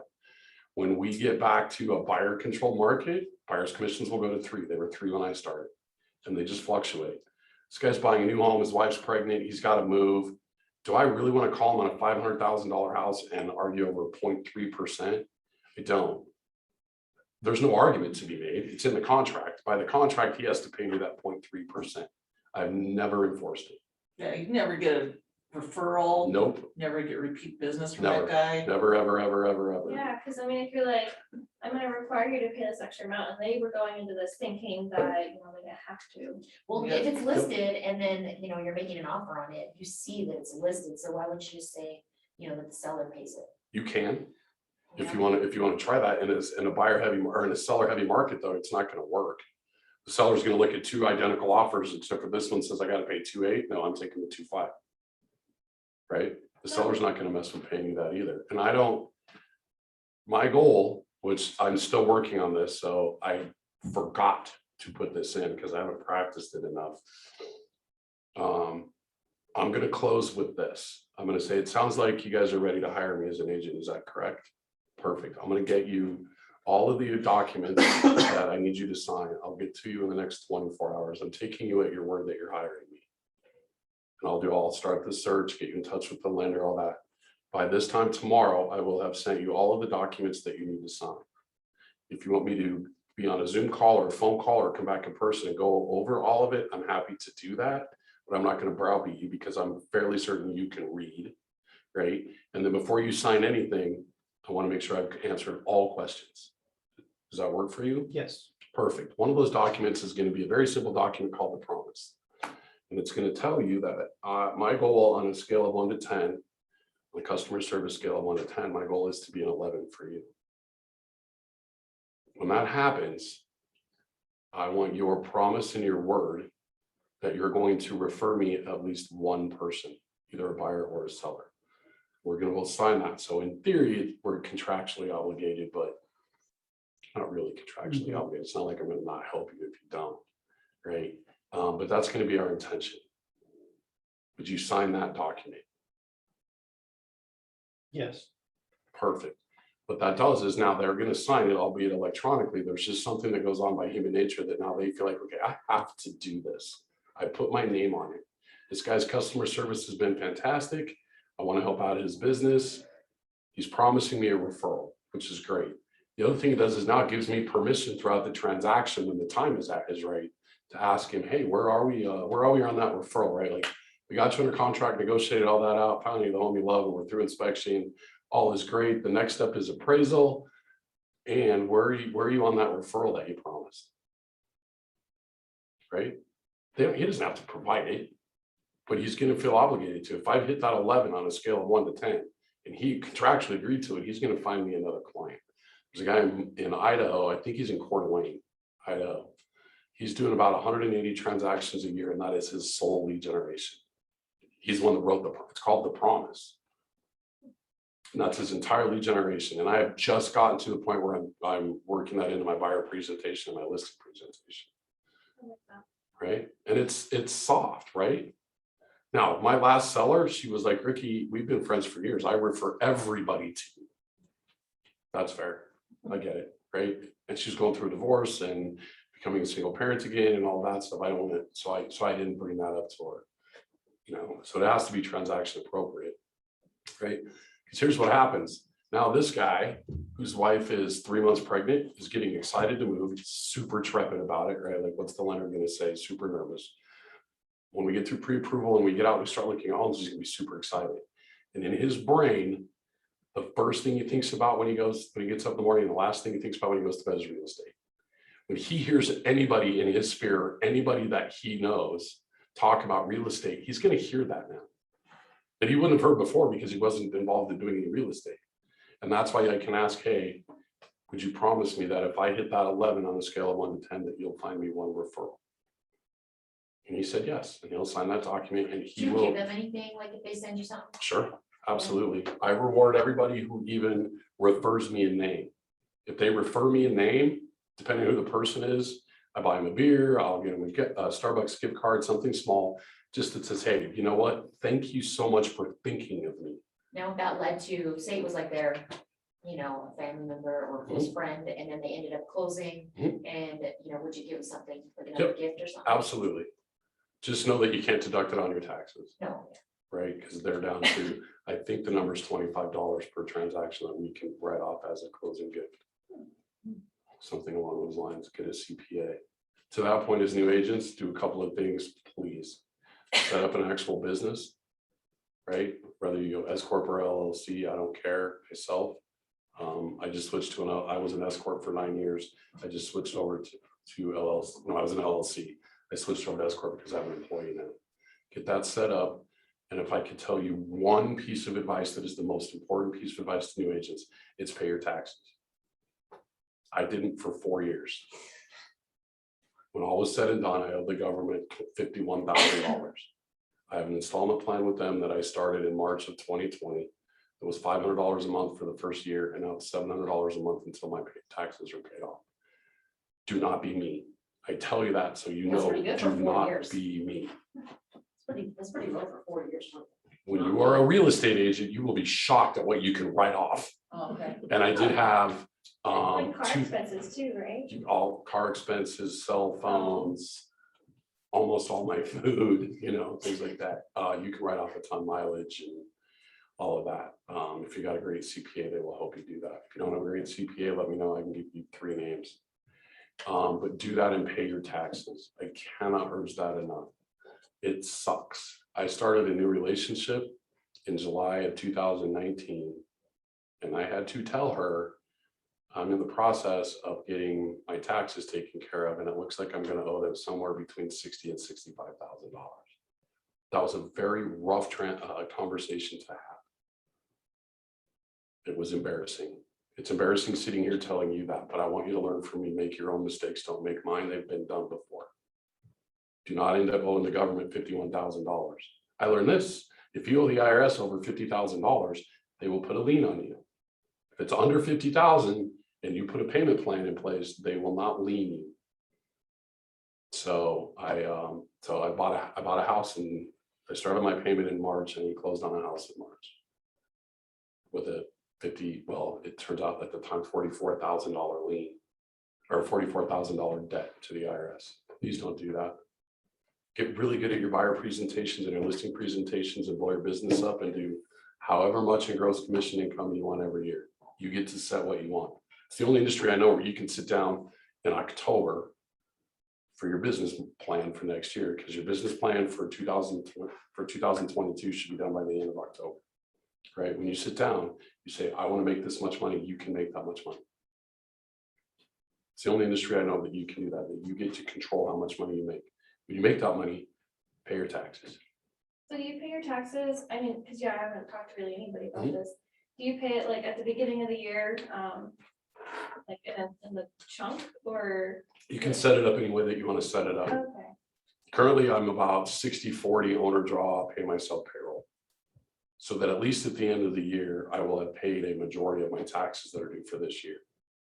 oh, okay. And then they're due, my personals are due April I 15th. think So if you have like an LLC, they require that you file them quarterly. Oh, okay. true story. So get with a CPA and get educated Yeah, on I that. definitely want to. If you need a CPA, do you guys all know Jake, our OP, the guy who owns and runs the market center? You need to meet him because he's the coolest dude ever. And his dad's a CPA. Jake owns 54 properties. Yeah. Yeah, his investment story is awesome. Yep. I'm going down that path now. It's taken COVID to slow that path down a little bit. So I'm doing what they call house hacking. I go buy a house, I put 3% down. If I live in it for 1 year, I can put a renter in it and then go buy another house. Oh, yeah, I know people Right. that did that. So we closed in March. We literally closed March 15th of 2020. COVID hit 10 days later. And it took 60 days to figure out how we were going to run our businesses. It changed our buyer appointments. Right. And so it's slowed down the process right now. Luckily for me, the home I bought at Smoky Hill and Buckley, full transparency, I paid $325 for it. We just refinanced it in July this year and got an appraisal waiver of $395. We dropped our interest rate over a point and got rid of mortgage insurance, and our payment dropped to $500 a month. Nice. I will pull somewhere between $700 and $900 a month cash flow out of it when I get a renter in it. Probably looking at March or at January, February timeframe. I'm going to be, because my goal is to do it every year. Mhm. It's a great goal to have, and it's really tough to move every year to get it done. The other thing I did, and we'll talk in depth about, I'm going to save that for the listing.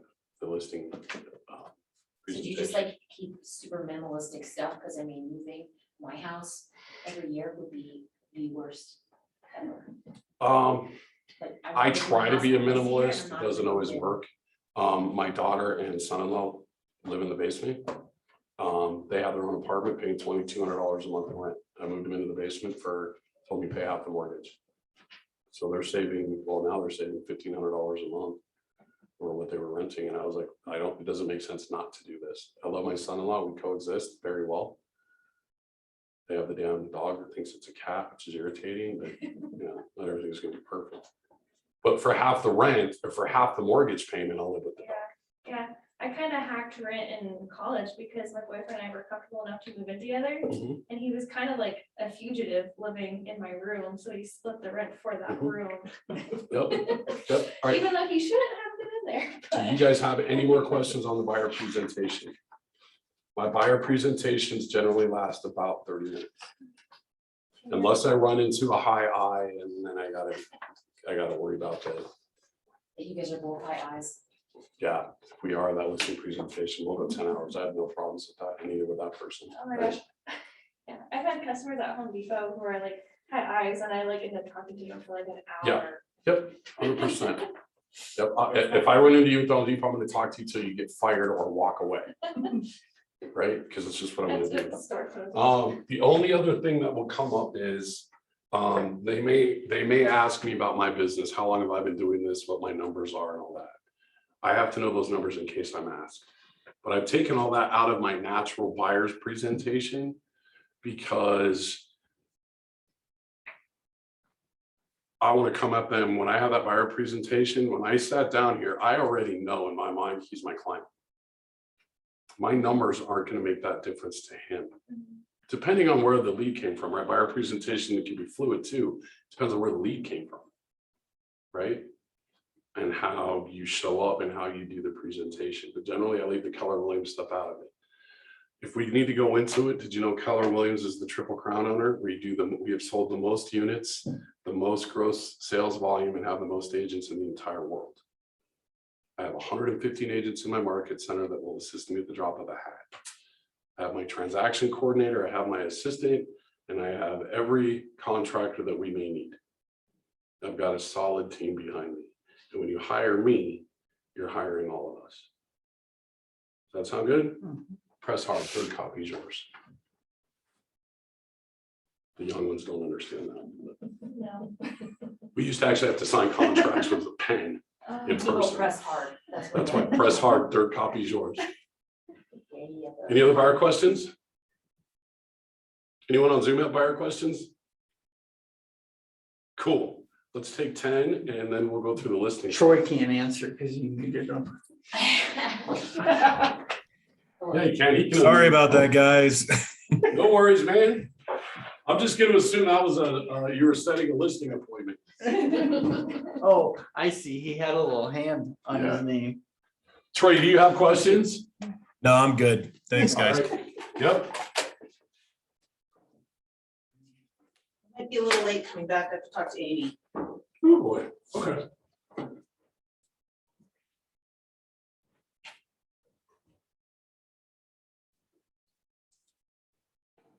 So I had one of my really good military friends contact me 2 days ago. He lives over in Copperleaf, beautiful house. But he said he wanted to throw his name in the hat because he's wanting to buy land with or without a house. He didn't give me a time frame because he's willing to do whatever. Would you go have a listing appointment with him now, or would maybe if I told him, hey, I need to know when you're really serious about 8 months out, and then we can have, then I can break this down a little bit more, but he was asking me if I saw any properties with 2 to 5 acres with or without land around this area pop up Okay. to send it to him.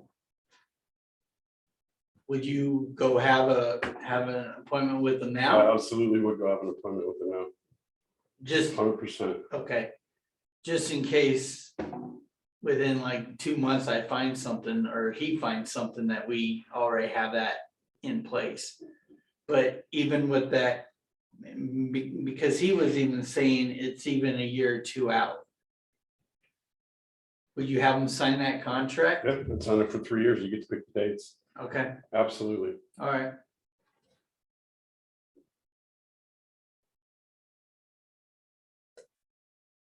And then it sounds like,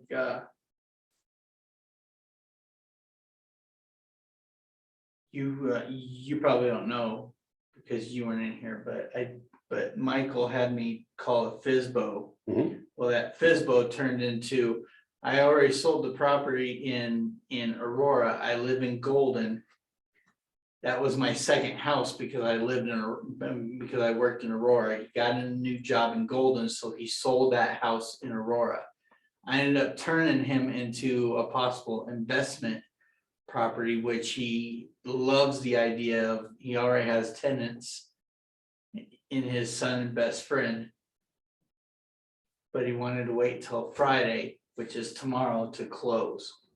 Okay, I'm sending him a text today, wishing him well on his closing. yep, And then I will contact him after the weekend on Monday to ask him how his closing went.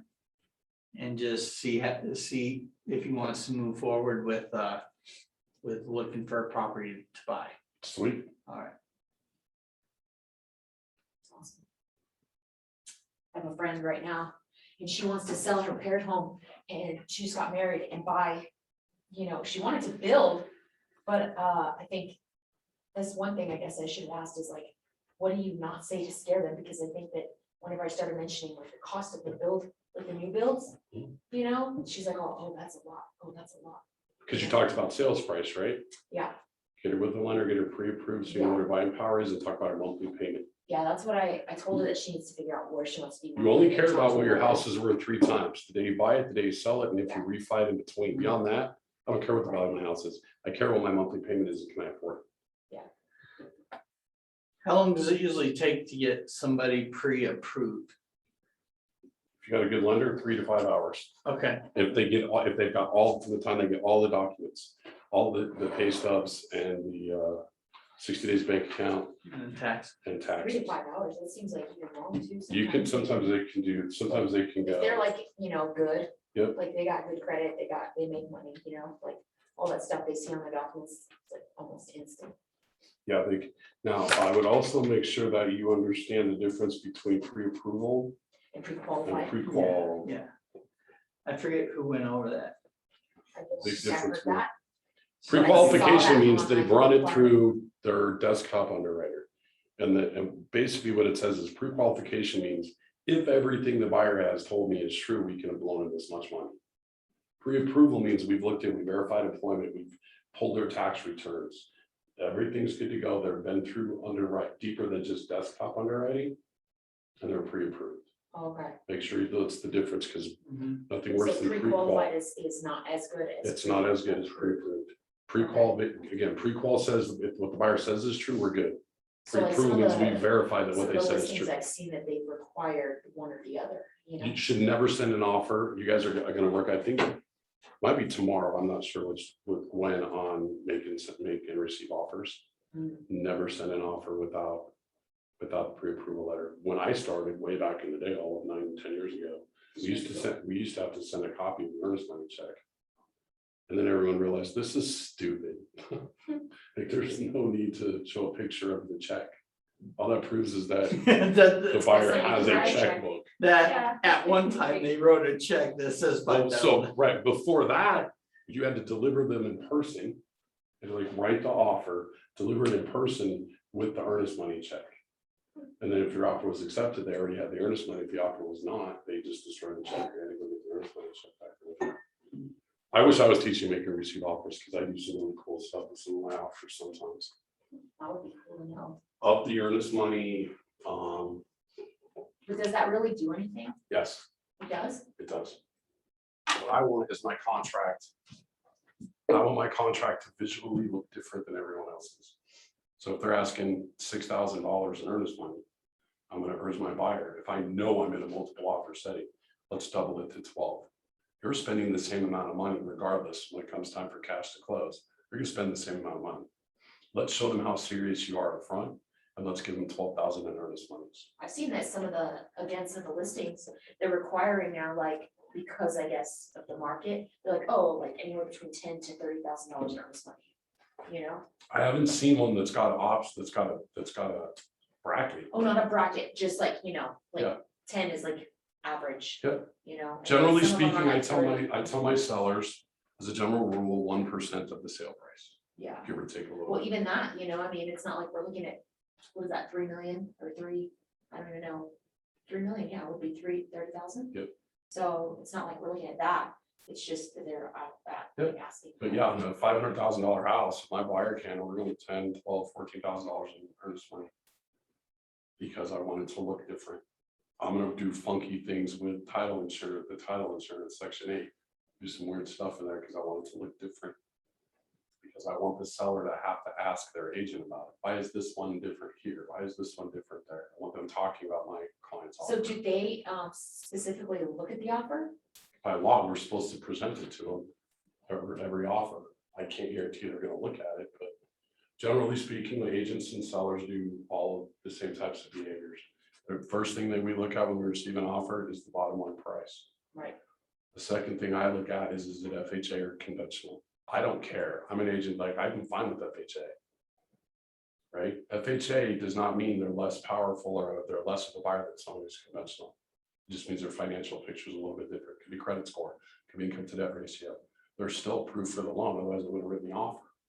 Doesn't bother me. The difference on the listing side for me, when you take your seller accepts an FHA offers, the inspection is going to be a little bit more in depth. There can be no exposed wood anywhere. There can be no broken glass, right? Things like that in order to get an appraisal approval. Was that really like the only reason why a seller might not want to see an FHA loan is when they do appraisal? Because I mean, at the end of the closing, they're gonna get their money. That's right. So that's why I'm like. what's It the doesn't, point? it doesn't really matter, but there's this thing that the agents have really leaned on. Conventional loans are better. It means that the buyer's more financially put Stable. together, they're stronger. They have 20% down. And it's not necessarily true. You can do 3% conventional loans. What? You gotta have a good credit score. I've done a couple of those. I actually argued with a listing agent because I wrote it for 3% non-conventional. He's like, those both can't be true. They're either FHA or they need at least 10%. I was like, nope. So I argued with him and I was like, listen, do me a favor, call the lender. So we called the lender and called me back about 10 minutes later. He's like, wow, I had no idea. And that ultimately ended up with more business for my lender, which is great. Right. So no, now here's the other thing. These days, FHA deals are cheaper to get for the buyer, regardless of if they can only qualify for an FHA, right? My last listing, I listed at 450, sold it at 505 with a full appraisal gap. It was an FHA deal. And my seller looked at it and she goes, why are they willing to guarantee up to $55,000 of appraisal gap in their FHA? If they have that much money down, why would they not be conventional? I said, I don't know. She had another offer that was for 500 that was conventional. She said, I want to know why they're FHA. So I said, I went over in person to present the offers to her. And we called that agent and I said, hey, seller's curious why you're FHA, not conventional. And he said, because it's a cheaper loan. They can go conventional. He's like, they're guaranteeing 55 grand. It's not a financial, it's not that they can't go conventional. FHA is cheaper. So she took their offer, no problems. And somehow it appraised at 505. I thought 450 was a stretch. Wow. So I also have, and I should probably get with Britt to I get this class on them. I have a 1 hour sort of 45 minutes really class on how to attend appraisals. Because when it's your listing, the listing agent should attend the appraisal. And when I went to the appraisal that day, my appraisal packet was about 105 pages of information to provide for him. And he said, thanks for being here, man. That doesn't happen. And I was like, listing agents don't show up at appraisals anymore. He goes, nope. He said, between today and tomorrow, I have 10 appraisals. I know, including you, I know of 2 agents that are going to attend the appraisal. You're kidding me. Lazy listing agents, because everything sells these days and everything's got an appraisal gap guarantee. So listing agents aren't doing their damn job. And I refuse not to go to appraisal upon the listing agent. I will be there unless there's just something that makes it so it can't happen, and I will have another agent show up. Because I need to know, I need to learn from the appraiser. And my goal at appraisal is not to defend and tell the appraiser what the home's worth. That's why they're there. But I want to be able to defend and define how we got to our number when we listed it. Here are the comps that support that. I don't have comps to support that because there's no comps in this neighborhood that have sold in the last 4 months. So what I've done is I went back 3 years, figured out what it was worth then, Went back 2 years, figured out what it was worth then. Went back 1 year, figured out what it was worth then. Took the percentage of increase year over year, multiplied that times what it sold for a year ago, and that's how I got to my value. I've had a handful of appraisals come in because I can explain that. So and then there are certain documents and stuff that you need to take with you. Like what? Certain documents doesn't. The MLS listing sheet, the documents from the MLS of the comps. There's our reports in the MLS called the 1004 NC reports. Don't ask me what NC stands for because I have no idea. I bring all of those. I bring a floor plan if I can get a hold of it. I bring the county assessor's tax report. I bring the realist report. The top of my head, that's it. I have my checklist that I go through. In real estate for me, I try not to remember everything because I can't. So I definitely don't remember anything I have a checklist for. I don't even try to remember. I just know where the checklist is. So those are the things off the top of my head.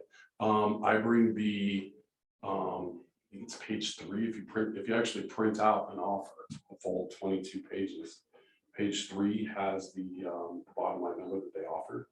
I print that out for every offer I've received, so that I can show the appraiser, listen, we got 13 offers on this. Here's this on every page. Offers range from 475 to 505, right? Unless I got 7 offers at 450, 6 offers at 460, and then 1 at 505, then I might not bring them. But I want to show them that there are a ton of buyers showing that this is what the value of the home is. Right. Right? And then I hand it to them, I say, here's everything. I just wanted to let you know and show you and prove how we got to our list price. And that's what all this paperwork shows. Now, how can I help? Right? If you get an appraiser that actually still uses a tape measure, guess what? I'm the gopher. I will run the dummy end of the tape measure when they have to measure the kitchen and the bedrooms and all of that. Right? I try not to be creepy, but I follow them everywhere they go. And if there's anything that I try to, if I feel like I'm really stretched and I feel like I need an extra $5 grand, I'll point out where I think that extra $5 grand is. It's a corner lot, right? Everyone wants a corner lot. Corner lots are more valuable. You prove that by figuring out what the average price per square foot is, because 9 times out of 10, the extra value of the lot is that it's just bigger. Because they build all the homes side by side, and then they get to the end. Right. Right, they at least have the math, and they don't get the corner lots 2,000 square feet bigger. Well, in this neighborhood, I figure that's where the $1.25, maybe $1.50 per square foot. Give me $1.50 per square foot. Well, there's $3,000 of it. Right? Any upgrades they've done, they just redid the kitchen. I want all the receipts and all the work orders and all of that stuff, so I can take copies and show the appraiser. Listen, this home sold at 500 with an old kitchen.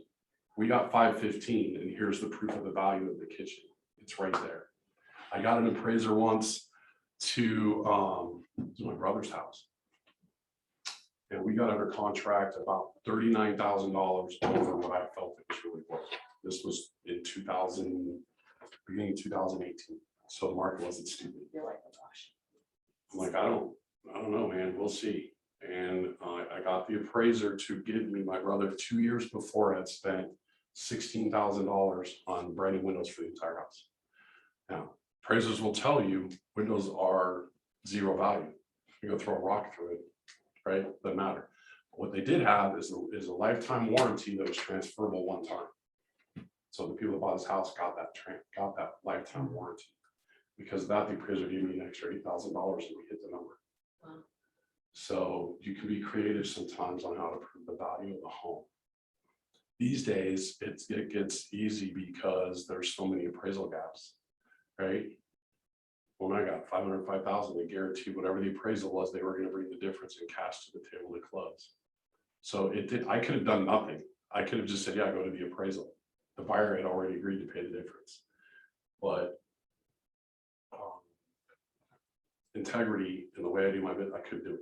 And I wanted to see how much I could get, right? 450 I felt was a stretch. When I really dug in and I did all the paperwork, I figured maybe 480.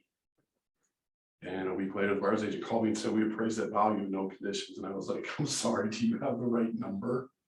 There's no way. And he's like, yeah, it did. So, For sure. Thank you. all right. Troy Brett, you still with us? Yeah, I'm here. You betcha. Sweet. Now we're gonna go to the listing appointment. So listing appointment will take you longer.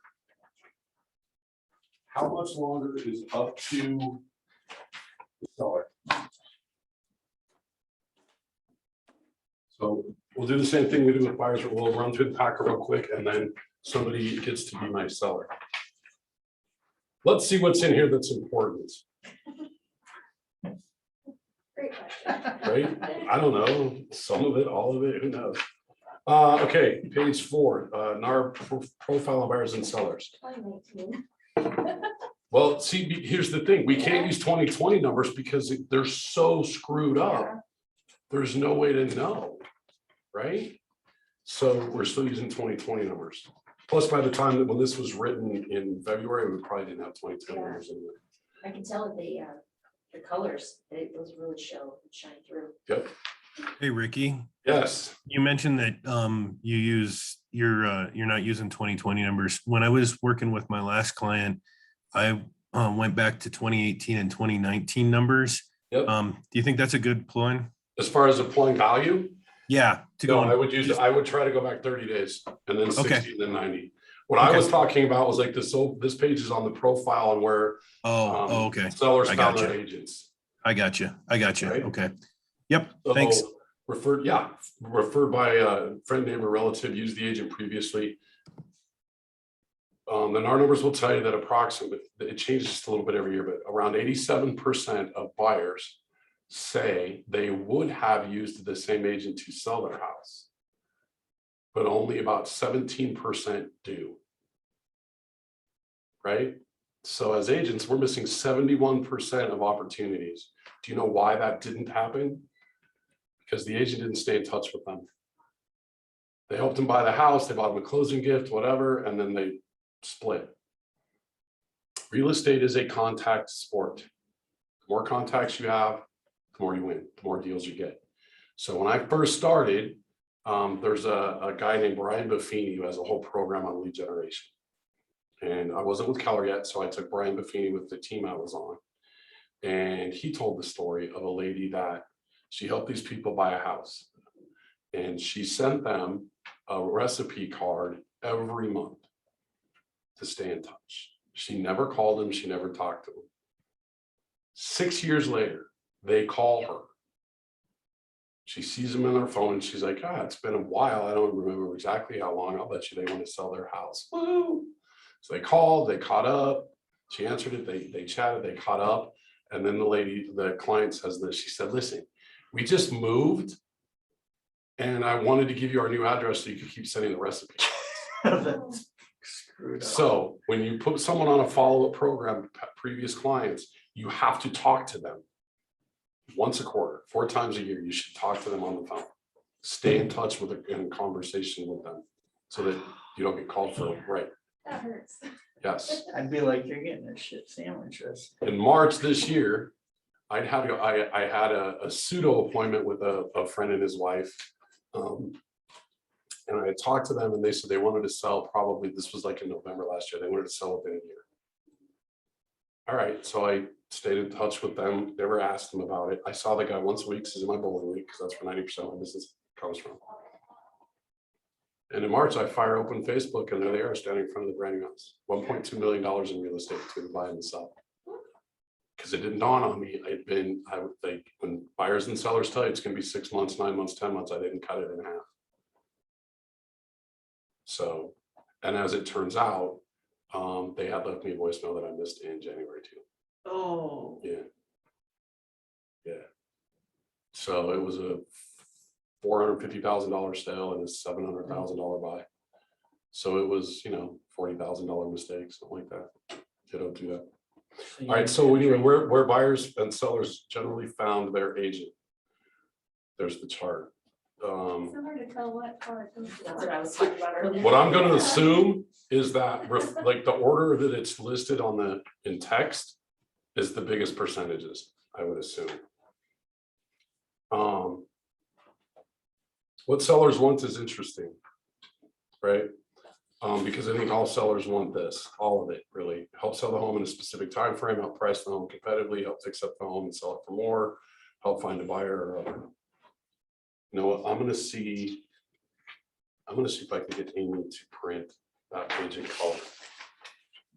No, I won't. Yeah, the first one's a little hard to tell how it's ordered. But sellers wants the kind of things, like it's.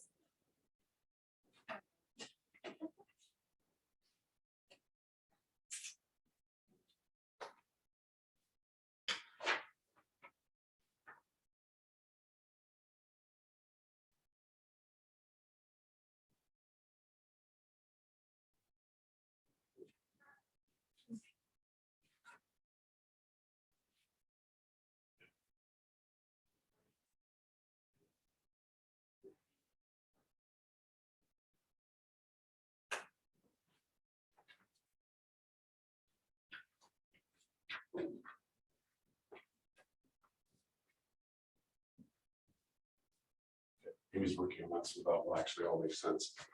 But, and I think these are important numbers as you're doing your lead generation. To figure out, hey, if everyone else is getting 39% of their business from referrals from a friend, neighbor, or relative, guess who you need to beat over the head? Right, friends, neighbors, and relatives. I have done, on the list of 4 kids, I have done 4 transactions from my brother's contacts, and I've done 2 from my sisters. So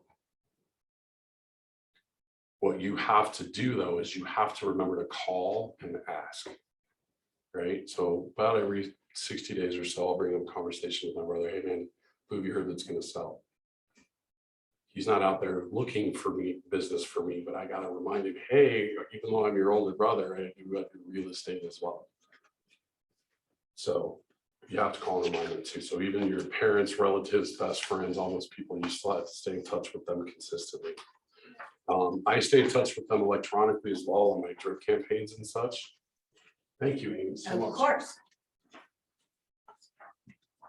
That's much better. Wow. We're looking for different color Right reds. on. Well, I asked her for 5 and 6. Jimmy, you have to leave. You don't get to see the I don't colors. see it. I was. I can so send you a excited. picture. I was. See, what I wanna know on this first one is what's the red and what's the orange? Oh, yeah, there's one less color in the, Yeah, oh. In the In description. the description, Yeah, yeah, yeah, so it's maybe it's- peach. Oh. I think that's other. other, yeah, but what's the peach? It's only 3%, doesn't matter anyway. Yeah. That means don't do it. That's not what you want to build your Well, even the business on. 22%, the Yeah. red is not defined there as well. Oh, yeah, the like- red isn't either. Like if it was other, like the other, the You next. guys use the printer, make sure you select the right trade. for the paper. Maybe there's a page 2. So 39% referred by or is friend, neighbor, relative. 27% used agent previously. Do you know what that I don't know what 22% is? 22% is. Yeah. Amy. I don't know if it's other or not, but what would be other? No, I don't. That's a big Oh, you know chunk. what? No, it's other. It could be- I'm good, because I'm assuming that the color chart goes all the way down for both charts. Peach. But Oh. then what is peach? Yeah. Help find a buyer, internet website, I guess. Well, then there's refer to a friend and help sell. Help sell. That is- Let's do this. Stick with the 39%. How about that? Yeah. Right? Right. Do not throw these away No. from Amy. Yeah. She'll. What's, you know, one of the things that's great in my business is I'm starting now to have a pretty strong cycle of previous clients. I helped them on the buy side and now it's time for them to sell their house. So I've got some of that going on these days. So that's pretty cool. When my phone rings, that's pretty cool. That helps a lot. Excited. Yes. All right. There are 2 different ways to go about a listing appointment.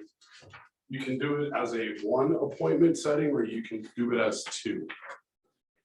The idea being that you want to do a pre-qual of the seller. You want to find out in all your lead generation, you're looking for people who are ready, willing, and able.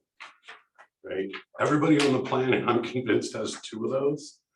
Your goal is to find someone that has all three. You can find people that are ready and willing and they're not able. You can find people that are ready and able and not willing, right? You can find, ready and willing and not able, their finances just aren't quite there yet, right? So ready, willing, and able, there's a pre-qual, some questions that you can ask the seller before you go to the listing appointment. So if you're gonna do the two-tone one, the two stop by, the first one's about 6-7 minutes tops. I just wanna come over, meet you face to face, and I wanna see your home. Right? I'm trusting everything you're telling me that the roof is good and there's a 3-car garage and the basement doesn't have any holes in it. I just need to verify it. I'm gonna go over and I'm gonna run through the house real quick. I'm gonna say, hey, listen, it's important. You see it through the homeowner's eyes. Buyers are gonna see it through the buyer's eyes.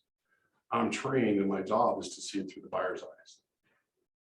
Right? So I just want to take a quick one and then I'm going to go back because now I can really truly do a CMA and find out what the true value is. I do not believe you can do an exact CMA without having seen the home. You can get close and you can get a bracket. The other one is just to do it and then go home to do your CMA and then have the second appointment. The other one, which is one I do, is just one appointment. And I'm going to do my CMA when it comes to value. I'm going to do really I'm going to have two values.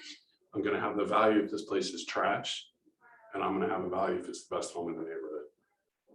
And then I'm going to go see it. I'm going to know which value I'm going to get to and what my advice to them is going to be.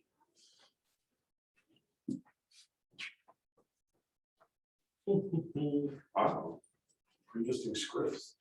When you guys do your script practice, your script practice should not be all just lead generation. You should practice your buyer appointment. You should practice your listing appointments. Get a teammate, a script practice partner, practice with them every day. Cold call them, set a meeting to go over your presentations, all of that.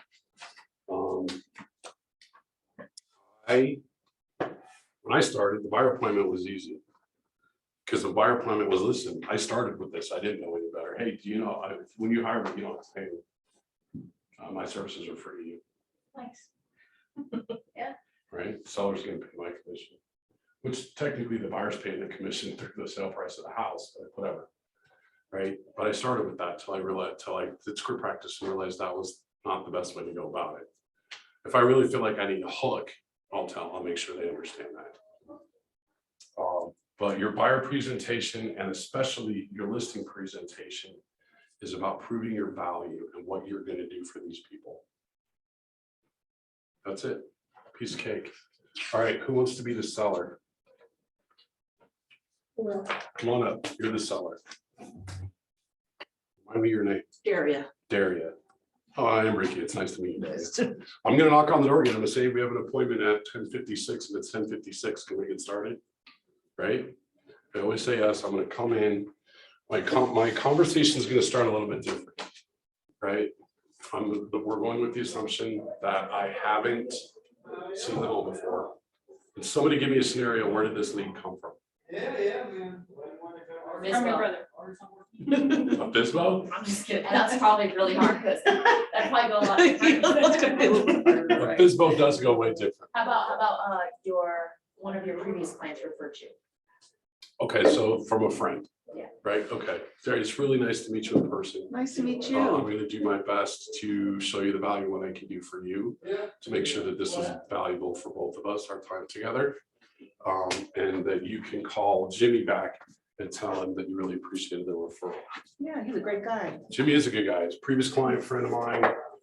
He's a good guy. Helped he and his wife buy a $500,000 house right before their baby was born. So Yeah, I've been over there. It's really nice. yeah, I have not yet seen the baby yet, though. I feel like it's a little creepy if the realtor just shows up and knocks on the door and says, hey, can I see your baby? It just feels weird to me. All right, so give me an idea of what you're trying to do here. What's your goal? I'd like to get closer to downtown. Closer to downtown. Yeah, I'm single, son's out of the house. Nice. I'll go. Are you Play. intending on like downsizing the size of your property? You want something smaller or do you want something bigger? No, I would like something smaller. I'm tired of yard work. My dad always said that we have a list of 4 kids, and my dad always said the biggest mistake he ever made in life was every time a kid left, he should have sold the big house and bought a smaller house. so that we couldn't come back. We didn't do that. We turned it between myself and my 3 siblings. We turned that front door into a revolving door. There was always 1 in, 2 out, 2 in, 1 out. We just cycled back through it. And every time we went back, we ended up with a different bedroom. So I literally lived in my dad's entire house. Happens. Except for the master lease. Except for the master, although I made a different decision 3 years ago, I would have bought it, but I didn't. All right, so smaller, okay, to downtown. Okay, what else? I'd like to be in walking distance of places. Okay, so there's this cool thing in the MLS called the walk score. Oh, yeah, I've seen that. I don't know all of the things that go into it, but it is a score up to 100, I believe, that will tell you how close you are to walking distance to restaurants, entertainment, schools, public transportation, that kind of thing. So one thing is when we're looking for properties in the MLS, we can check out that walk score and know for sure what it is you're gonna be close to places. What, how long have you lived in this house? I'm gonna already know this. All right, let's time out the coach for just a second. The moment that I know that that appointment is set, I'm gonna get a hold of I'm gonna go to Land Title's website because it's the easiest one to maneuver. And I'm gonna order an O&E. Stands for ownership and encumbrances. Yeah, go grab your guns. It's going to cost you $5. I assure you, if you in your entire career, if this helps you avoid one headache, it's worth every one you've ever bought. Ownership and encumbrances. I'm looking for 2 things. I want to know who's on the title, so I know who has to sign all the real estate documents. And encumbrances, who has a lien on the property? When we close, who's getting proceeds? Does it tell you the remaining balance on? It will not tell you the remaining balance. It's one of the things that I got to find out from her. Okay. Because I do need to know roughly what that, I don't have to have it to the penny, but I need a rough idea. Now, if I look at that O&E and I see that, oh, she's owned it 11 years, and I look at the financing piece, she's never refied, she's never done anything, there's room there, right? Because I need to make sure she can sell it and at least cover all the fees. Otherwise, we're looking at a short sale, which is a just totally different thing, right? So I'm gonna do that. I'm gonna know who's on the title. If at all humanly possible, I want everyone that's on the title to be at the listing appointment. I need to know because those are the decision makers. Never do a listing appointment to the wife or the husband without the other one there if they're both on the title. Because you're gonna end up doing it twice, right? And encumbrances. What are the liens? Is there a second mortgage? Is there a third mortgage? Is there a mechanic's lien? Is there, when I went to school, they told the story. Lady was Patrick, Patrick's client, and he'd helped her out buy houses a couple of times. She'd owned one about 8 years. She had like 11 kids, and she called and said, "I need to sell my house." And he said, "Okay." And he pulled the O&E, and there were 68 liens on the home. Whoa. Most of them from the courthouse, because all of her kids spent, like, they turned the jail into a hill. It took him 4 years to do them all, so he could sell it. So you need to know who they owe money to, who's got a right to money when they sell a house. And I need to know, my name is Richard. I go by Ricky. I need to know what's it say on the title of my house, so I know what's got to be on the paperwork. So when they sign stuff, well, mine's Richard here, so everything's got to be signed Richard. But if you call me Richard, I look for my late mother like I'm in trouble. If you call me Rick, I look for my uncle. So what if they, in the meantime, have been like married or divorced and their name changed? Do they have to like change that through there? They can do one of 2 things. They can do a quit claim and change the name. The problem with that is it can take some time to actually get recorded. So I would, if they've changed their name, I would want legal proof of what their name change is. And then I would ask Donna, what's the specific document I need? Do I need a power of attorney that says, hey, I used to be, Miranda Smith, and now I'm Miranda Jones because I got married and never changed it on the title. I haven't run into that one yet, but I did run into this one. Buddy of mine calls me and says, "Hey, I'm moving to Oregon, need to sell my house." Great, so I could do the listing appointment. He wanted an extraordinary amount of money for what the home was worth. I was like, "I don't know, dude." He's like, "If you can't sell it for that, I'm not hiring you." So I crunched the numbers and I convinced myself I could sell it for that number, but I pulled the O and E on it. I didn't do it up front because he's a friend of mine, right? I know he's on the title and I know his wife's on the title. I've known him for years, whatever, right? But I pulled the O and E as a general business practice anyway, because I was taught and I would steadfastly order an O and E every listing appointment. And it turns out when they bought the house 10 years before, his grandma had to co-sign for the loan, so she's on the title. Grandma lives in LA. So we had to do what we had to do to make sure she could sign everything, which ultimately we just simply had her sign a power of attorney so he could sign for her. But had I not pulled the O and E, because when I sat down with him, I was like, I don't remember her name. Yeah. Like, who's this? And he was like, that's my grandma. I'm like, she's on the title of your house. And he goes, oh crap, I forgot. She had to co-sign for the loan. And I not pulled the O and E, I truly think, until we got to the title work, which is about halfway through the transaction, I had no idea there was a third person I had to sign. And I would have to start it over and then all the real estate documents again. So very much worth my $5. So you want to know who's on title, what they still owe. So I'm going to know how long she's on the house, but I'm still going to ask because it leads to this. So how long have you lived here? Well, 15 years. 15 years. Do you have a rough idea of what you still owe on the house? Oh, gosh, maybe about 50,000. About 50K? Awesome. Next question is, what do you think the house is worth? Well, I've done a lot of upgrades. I see that. It's a beautiful home. Thank you so much. Doesn't look like you just did all that in one day. It looked like there was some time and effort put into it. Oh, for sure, yeah. It wasn't. Do you this do nice. general contracting? I'm a realtor. I always need a general contractor. No. My dad's helped me a lot. Gotcha. So I'd really like to sell it for at least 550. Okay. Now, when she says, I am going to do my level best to have asked that question before I get there.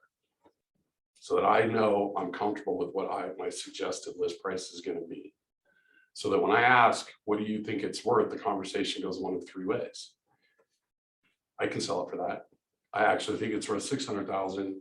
Or did you hit your head when you fell out of the dumb tree? Just kidding. But I know which way the conversation is going to go. If I'm going to have to explain, listen, it's not worth 550. Right? The number one response, what do you think the number one, when you ask, what do you think the home's worth? What do you think the number one response is? What do you? No, that's number two. I don't know. Well, Zillow says Oh, yeah. That's all I've Great. ever estimated. it is. In fact, and you can Google this, they made a huge announcement and celebrated about 30 days ago that they got their Zestimate so close that they are now under 7% variance. They held a press conference to admit to the world that we are celebrating that we are at 6.9% variance. Here's the Zillow response. I can't give you all of the specific details, but here's how Zillow gets the value of your home. They have a geographic circle drawn around your home. They take every piece of real estate that is sold over a period of time. I do not know what the period of time is. I would get 6 months, maybe a year. Every piece of property that is sold. They add up all the total square feet. They add up all of the dollars spent. And they divide the dollars spent by the total square foot, and they get an average price per square foot, which they multiply times the square footage in your home. So the problem is why they can't get rid of why they can't figure out the other 6.9% is it is commercial. It is condos, townhomes, ranches, 2-story. It's every single piece of real estate that's sold in that circle. But this estimate's always going to be high. In 2014, I need to go back and look so I can remember the exact year. All I need to know about Zillow is that the CEO in Seattle, Washington, his estimate to his houses are 1.8 and he sold it for 1.2. His estimates are always high. So I actually love it when they say, well, Zillow says. I can say, listen, okay, just general math, we can take 7% off that, and that's what the home's worth, right?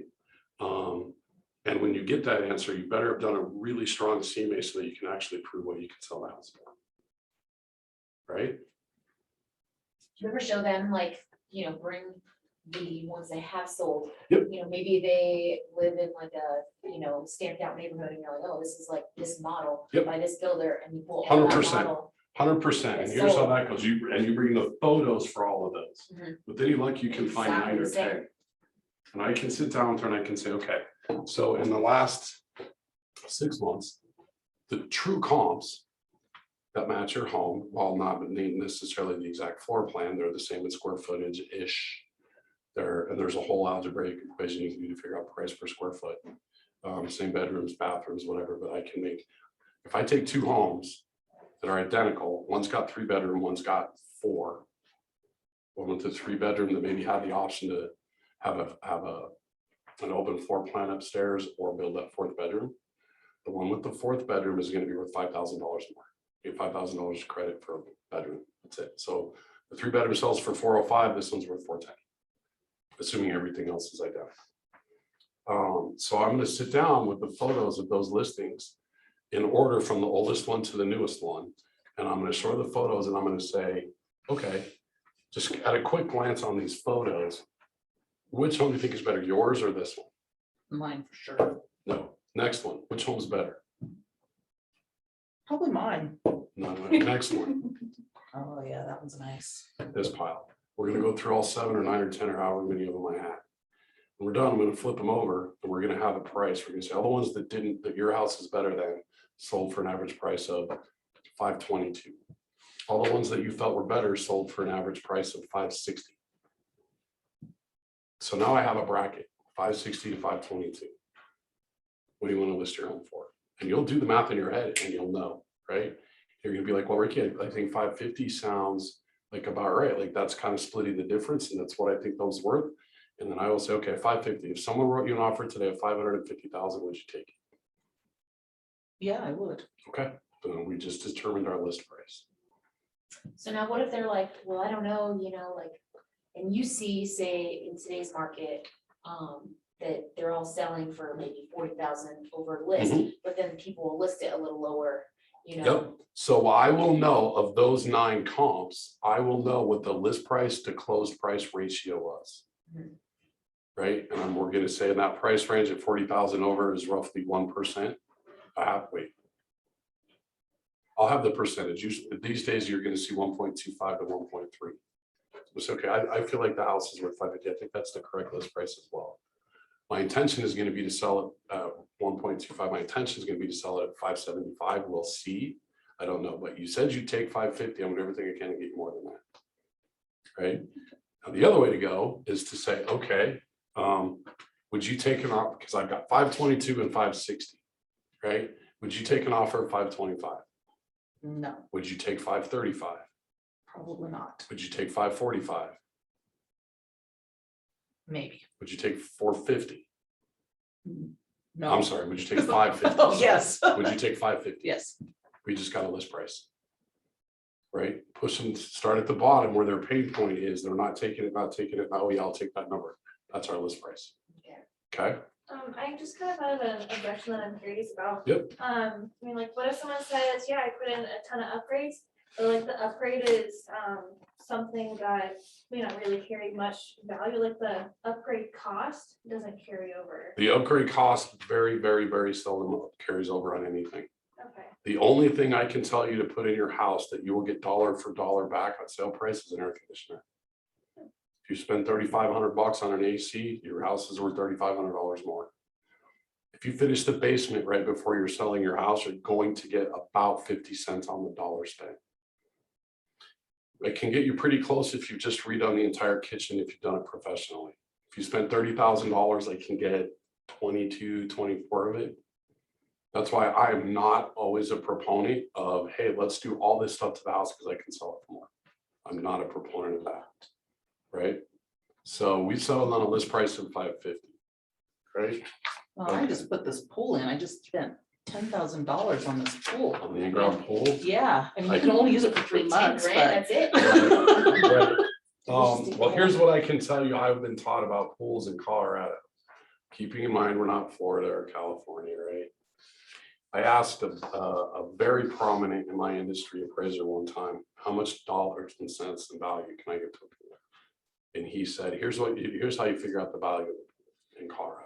You call a contractor and you bring them out to the house and you say, I need a quote, what it would take to fill that with dirt. And when they give you a number, you write a check and you say, fill it with dirt. Because it's actually going to devalue your home in Colorado.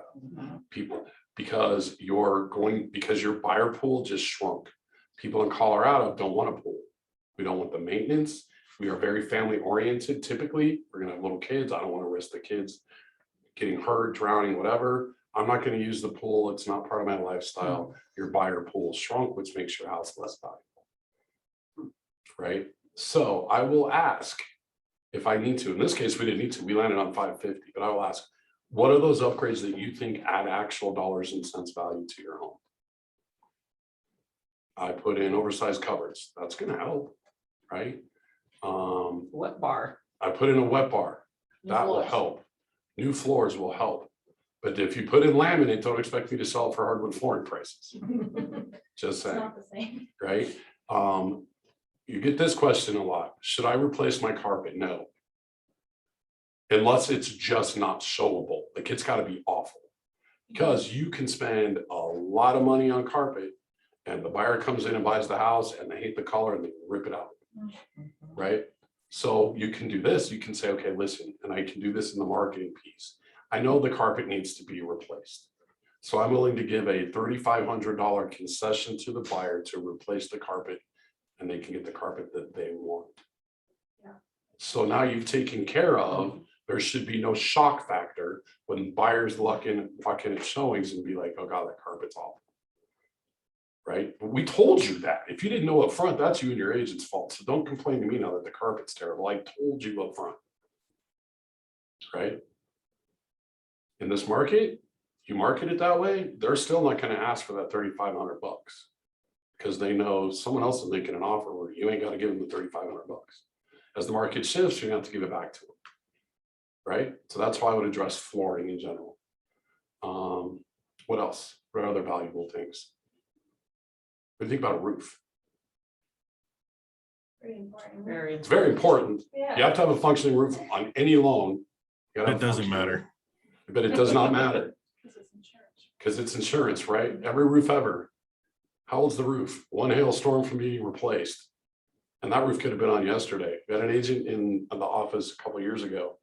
He had an assistant and he was selling her and her husband's house. We went to the listing appointment. The husband said, our roof's pretty rough, man. They can need replacement.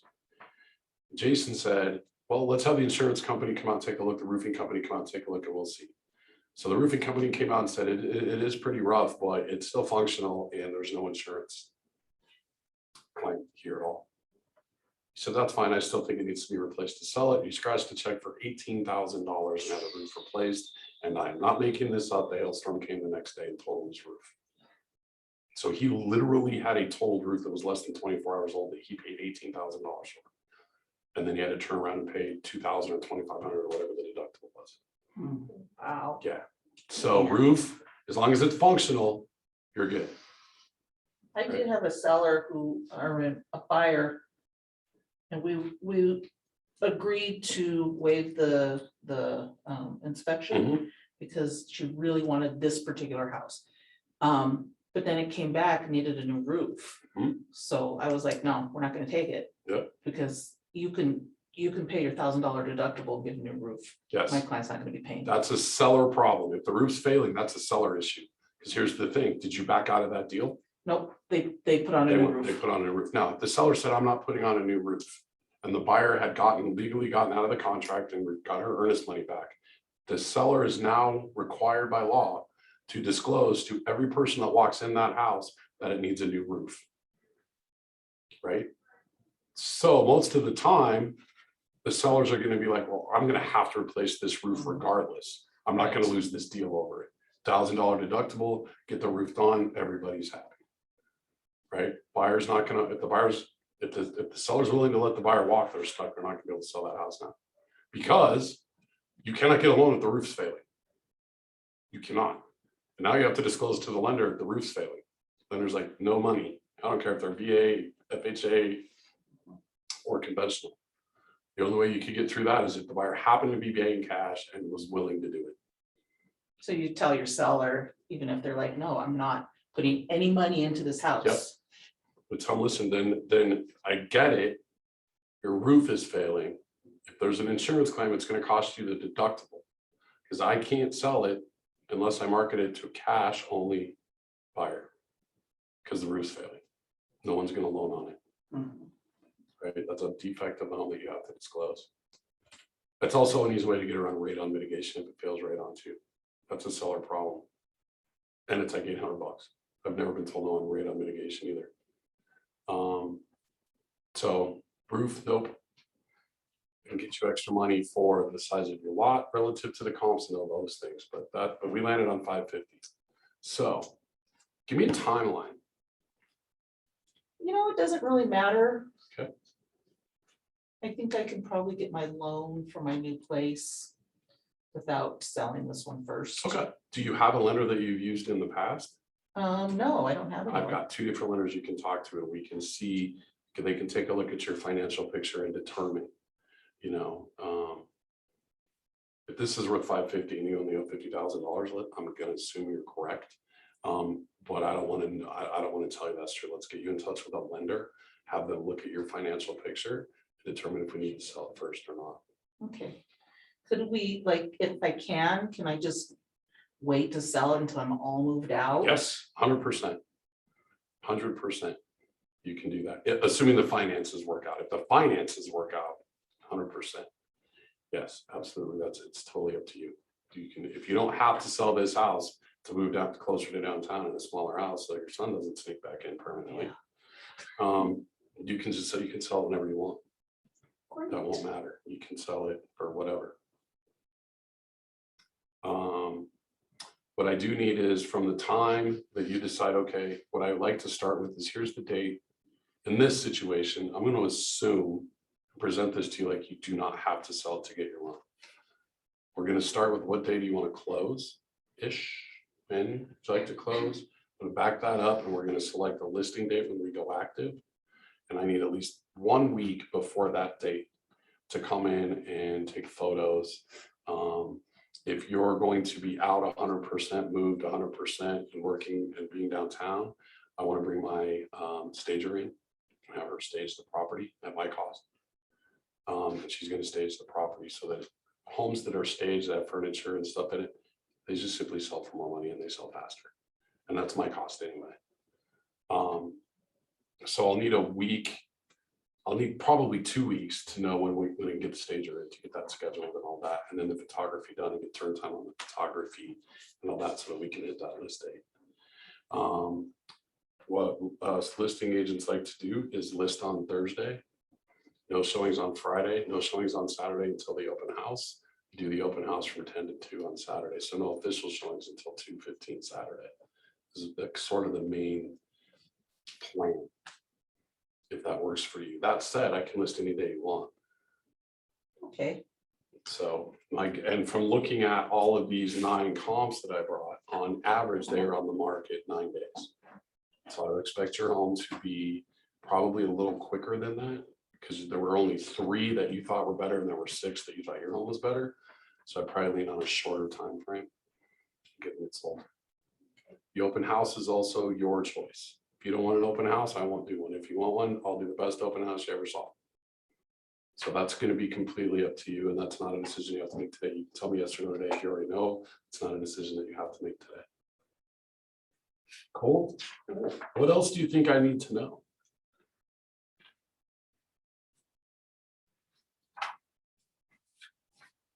Something. Hey, if you can't think of anything, press hard. Third copy is yours, right? You have to end your appointment. You have to close. Does this all make sense to you? Am I the guy to help you buy your house downtown and sell your house here? You feel comfortable with that? Yeah, you seem like a really nice guy. Thank you. And I'm actually also a really good realtor. Well, that's what Jimmy said, so Yeah, that's why I so- called you. Yeah. Thanks. I do appreciate that, and I will take care of Jimmy for the referral. I sincerely, my business is built on referrals. So I'll send Jimmy a gift card so he can take his wife out to dinner, and I'll even provide a babysitter for him or something if he wants. Oh, that's So I'll take care of him. Absolutely. great. Now, one of the things that Jimmy did is he signed a document with me when he hired me. It's called the promise. And what it says is, my promise to you is on a scale of 1 to 10, my customer service level is going to be an 11. In return, I ask at some point between today and the time you close, that you refer me one person. Can you agree to that? Yeah, I can probably, And it can be a buyer, seller. It doesn't have to be right now business. It can be anybody that I can simply sit down and have an appointment with, oh, yeah. right? That would be awesome. That's how I build my business, is on referrals like that. And we do cool stuff all the time in my market center. Like this Friday night, we're doing a movie in the park that I can invite my clients to. That sounds fun. So if you want to come tomorrow night and you don't have anything better to do, you want to come eat popcorn, brave the rainstorm, and watch The Sandlot. Yes, Yeah. and watch The Sandlot. I know a guy I can get you invited.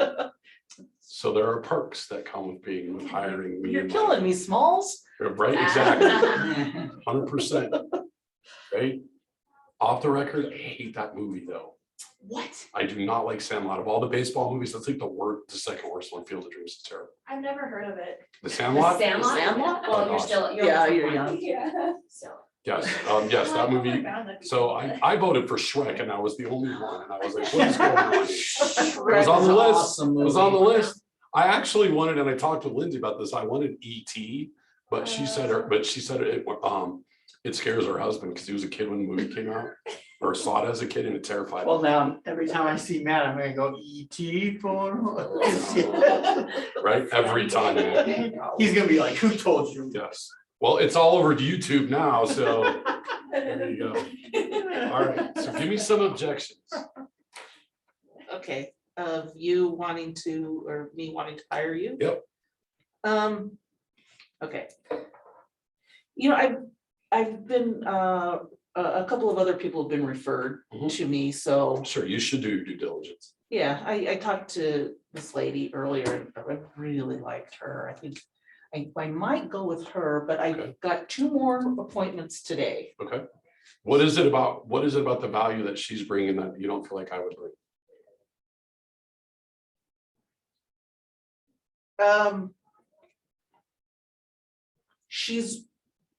She's an expert in this neighborhood. Okay. So of the 9 comps I brought, is she the agent on any of those? I don't believe so. See, I'm not either, so we're even. Sorry. We're even. I appreciate that she's an expert in the neighborhood. I pride myself in being an expert in real estate. Right? And honestly, this home in large part is going to sell itself. We've got the right list price. We're going to have it staged at my cost, professional photos, all of that jazz. So while I appreciate that she's an expert in the neighborhood, I'm curious what happens when she's got to deal with stuff outside the neighborhood. It's a good point, because I'm looking to buy outside the You're neighborhood. looking to buy outside the neighborhood. And I can assure you from my chair, as selfish as this sounds, because I've been through this before in my business, it's really difficult to have a listing agent and then a different agent when you're buying. Now, honestly, in your case, it wouldn't be as difficult as normal if you don't have to sell to buy.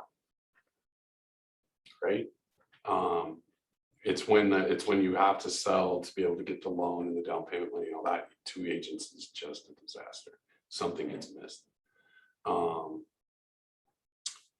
So I would be curious what her business looks like in terms of listing agent versus buyer's agent. Typically, people that are really heavy in a neighborhood and are heavy on the listing side may not have the experience that you need on the buy side. And when you hire me and my team, I've got 115 agents behind me, the largest real estate brokerage in the world, no matter how you calculate it, by agent count, by units closed every year, by gross sales volume. Do you remember, you've been here a long time, right? Mhm, Remember all those for sale signs that had the balloon on it and said we're number 1? mhm. You've seen one in the last 3 years? No. You know why? Uh-uh. They all had to redo their for sale signs because they were no longer number 1 because we beat them in all 3 phases. So every Remax agent literally had to go out and buy all new marketing materials. That's why Remax isn't really fond of us. And it's tough to compete against Remax agents in Denver because Remax started here. Dave Lineker lives in Cherry Hills. He's got a multi-million-dollar wine cellar.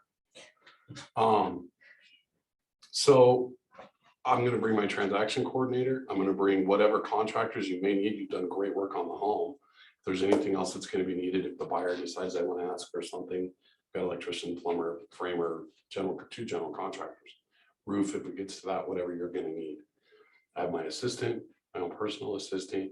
You're hiring 168,000 agents. And she may be great in this neighborhood. With me, you're hiring 168,000 agents. And I think that's pretty powerful stuff.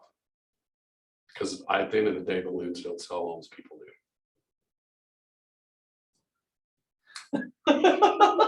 Sorry, to copy yours. And if you want to give me the names and contact information of the agents that are going to come after me, I'd be happy to call them on your behalf and say, listen, I met with her and she's chosen me. And so she needs to cancel the appointment. And I will be really excited to work with you if you bring a buyer to the transaction. I'll do that for you if you need me to. Yeah, I don't like confrontation. Yeah, I don't like confrontation either. However, this is business, right? And then the other thing is this, when you're getting to go to a listing appointment, if you know you're up against other agents, you want to be first. Because if you do your job right, when you're first, you'll also be last. Right? And typically, if it's more than 2 agents, if you go last, typically they've already made their mind up. And they may just be taking this meeting with me because they didn't want the confrontation. They didn't want to tell me, hey, I already chose another agent. And then I got to figure out who it is and go beat them up and whatever, slash their tires and all that.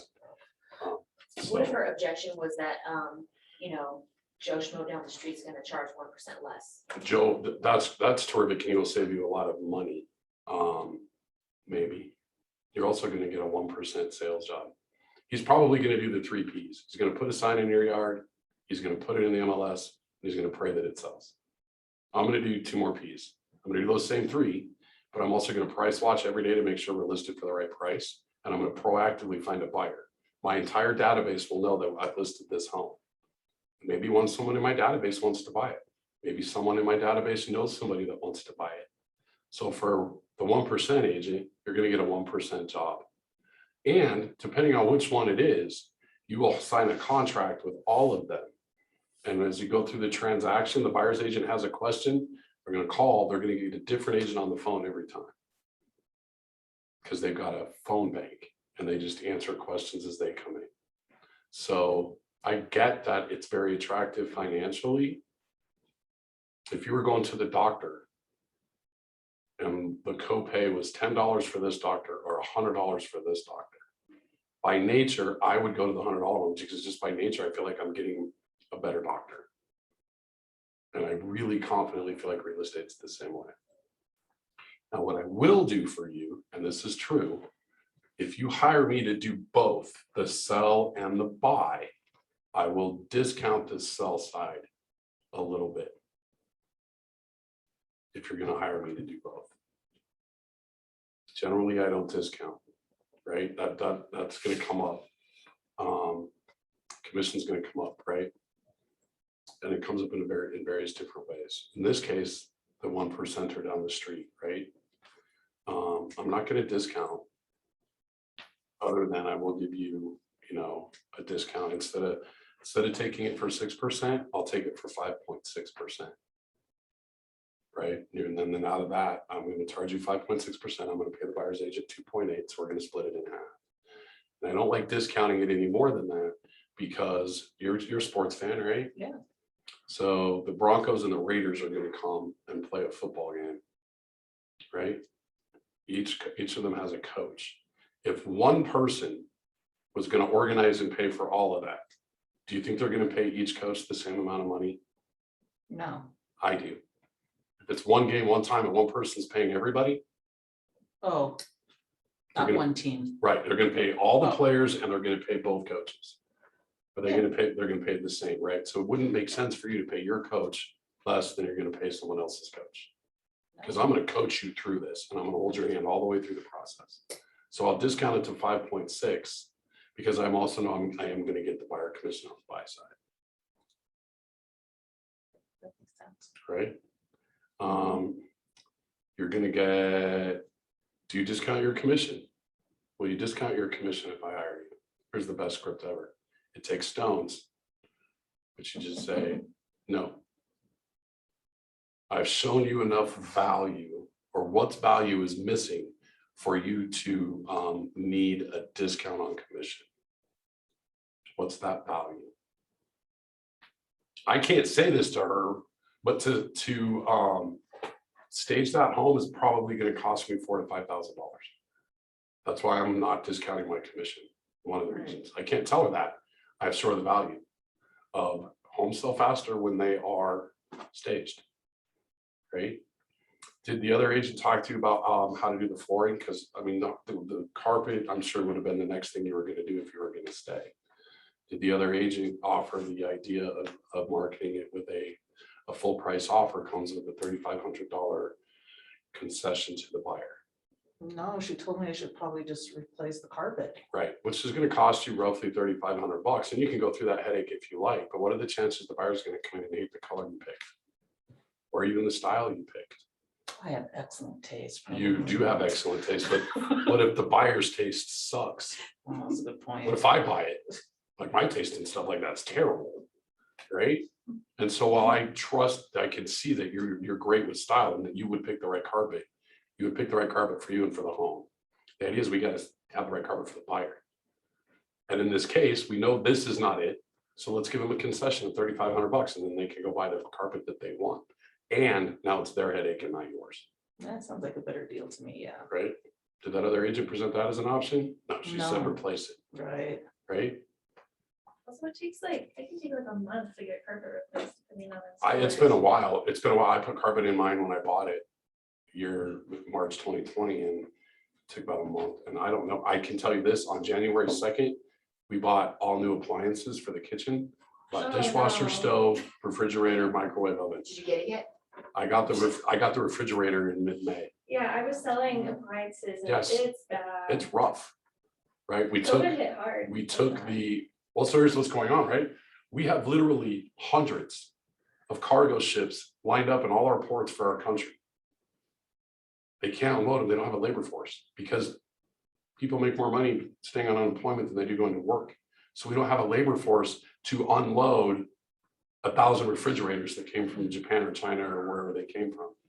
There are literally hundreds of ships lined up, just sitting there waiting for their turn for the 4 dudes to show up and empty out the entire cargo ship.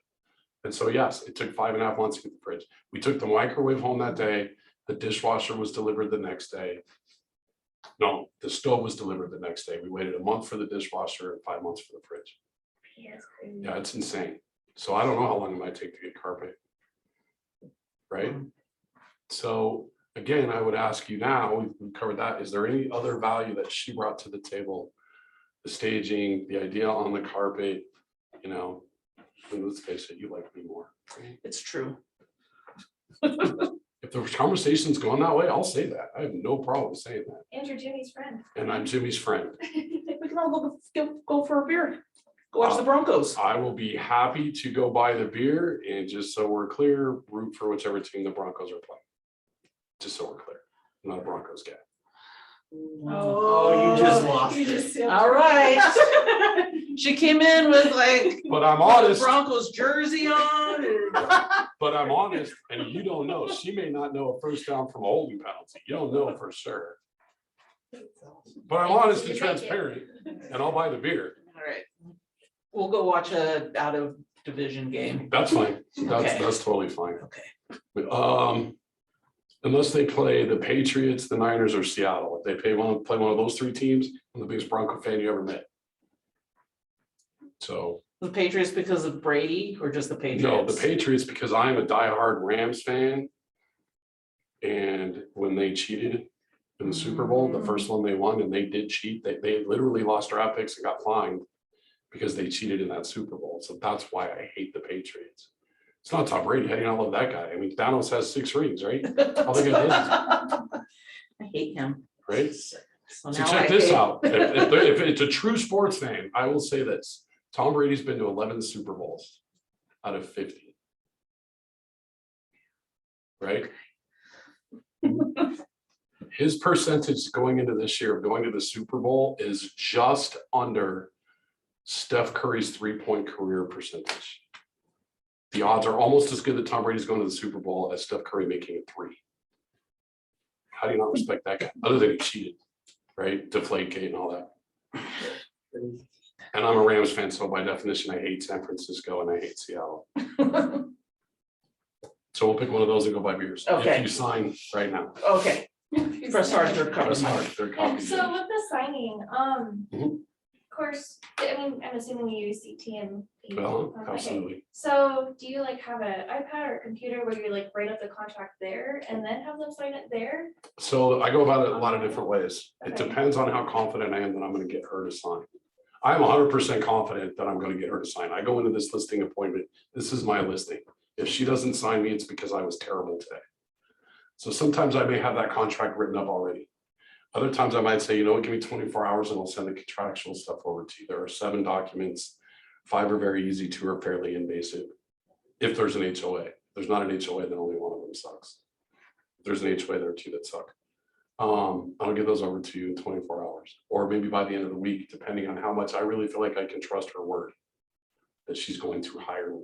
So it just kind of depends on where the lead came from. If I know them already, you can do it that way, and you can have them sign right there if you want. Okay. I hate technology, as we've covered a million times. I don't even have an iPad. Like, to try to get that done, the most electronic thing I can do is I can write them up, even though I don't write up my own documents. My transaction coordinator does do that.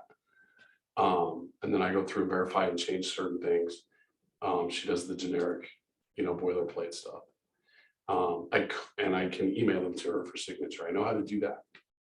Beyond that, the whole idea of filling it out ahead of time and bringing an electronic device, no, I'm not that way. I'd rather sit here and make her hate me for not liking the Broncos because I'm solidifying the relationship, right? And then when I say, I'll have these to you in 24 hours, if you have any questions whatsoever, please do not hesitate to ask. And I'm going to ask you to return them to me signed in 24 hours. And the awesome part is you get to sign them all electronically. You can sign from your phone, your keyboard, whatever electronic device you want. You sign it and save it, and I get a notification that you signed it. Do you lose anybody by not having them sign right I have away? never lost anybody by not having them signed right away. If I had, my business practice would be different. And I would imagine maybe one day I will. Right, but I don't like, I ask for the order, I ask for their agreement, I ask them for their word, Offer to call the other guys? offer to call the other guys. All of that, I feel like having a contract there could just be too much and too overwhelming. And I personally feel very salesy if I know the contract's already written. Yeah, I know people will like, I don't know, they get weird whenever you ask them to Yes. sign things. Contracts are big things, right? They want you to put, that we by signature agreeing to everything. So, but a contract is really nothing more than a conversation on paper that clarifies who's doing what and by when. That's really all it is. Now, do you still like show them? Because I mean, I've had a few people go over, like their presentation, and some people will include like a copy of the contract and go over. I have done that. If I have a high C, like when I do Jimmy's listing appointment in 7 years when he's selling his house, if he's not turning it into a rental, I will bring a blank copy with me to go through it. He's a high C, I'm guessing, right? If they're an accountant, an attorney, an engineer, they're going to want to see all of that stuff. So I will absolutely bring a blank copy with me. It's probably good business practice to bring a blank copy with you anyway. And then if you really feel like, okay, she's giving me her word, but I'm not trusting it, fill it out, have her sign it. It takes about, when you get really good, if I was the one writing up my exclusive right to sell contract, it'd probably take me about 10 minutes. Because I know where everything's at, I know what the blanks are, it doesn't take long. Like I gotta sit like with a template. Yep, 100%. You all should have that template, by the way, on how to do the exclusive right to buy and exclusive right to sell, how to do the definitions of working relationships. Like the one that Donna has. Yep, you should have a template. You should have a template of an offer. Get a blank offer, pick home an MLS, fill it out. The entire offer. And if you want, send it to me and I'll go over it with you. I'm happy to do that. Because here's the thing, the offer is the easiest way to prove that you are a new agent. If you write it the way Donna's taught us, with some of Ricky's twist, Donna tells me all the time I'm the reason her hair is white. When you present that offer, when you mail it over to the listing agent, I promise you the listing agent will have no idea that you're new. Because you get offers when you receive offers, you'll know. You will know that's a new agent. The dates are a mess, right? It's just written I'm awkwardly. excited to go over the dates and deadlines with her. Dates and deadlines can Yeah, be I'm gonna do tricky. that again on Monday. You should go over it for a long time. One of the things I do in my contracts, I just did this for my last buyer. That we are the one that got weird with the title problem, which we are closing Monday. Thank you, Lord. When I wrote my contract offer, I wrote it on a Friday night with a Saturday night deadline. I wrote it for my inspection objection was Tuesday. We were gonna have 48 hours to do the inspection. Because the number one thing that blows up deals right now, and it always has been in any market, is inspection. Something the buyer is gonna require to be fixed, repaired, or replaced, and the seller's like, take a walk. I don't have to do this. I have 3 other offers saying I don't have to get the deal dies. So now do you call your inspector, be like, would you be able to come like? I look online. He's got an online system that I will look at. And sometimes I'll put him on alert.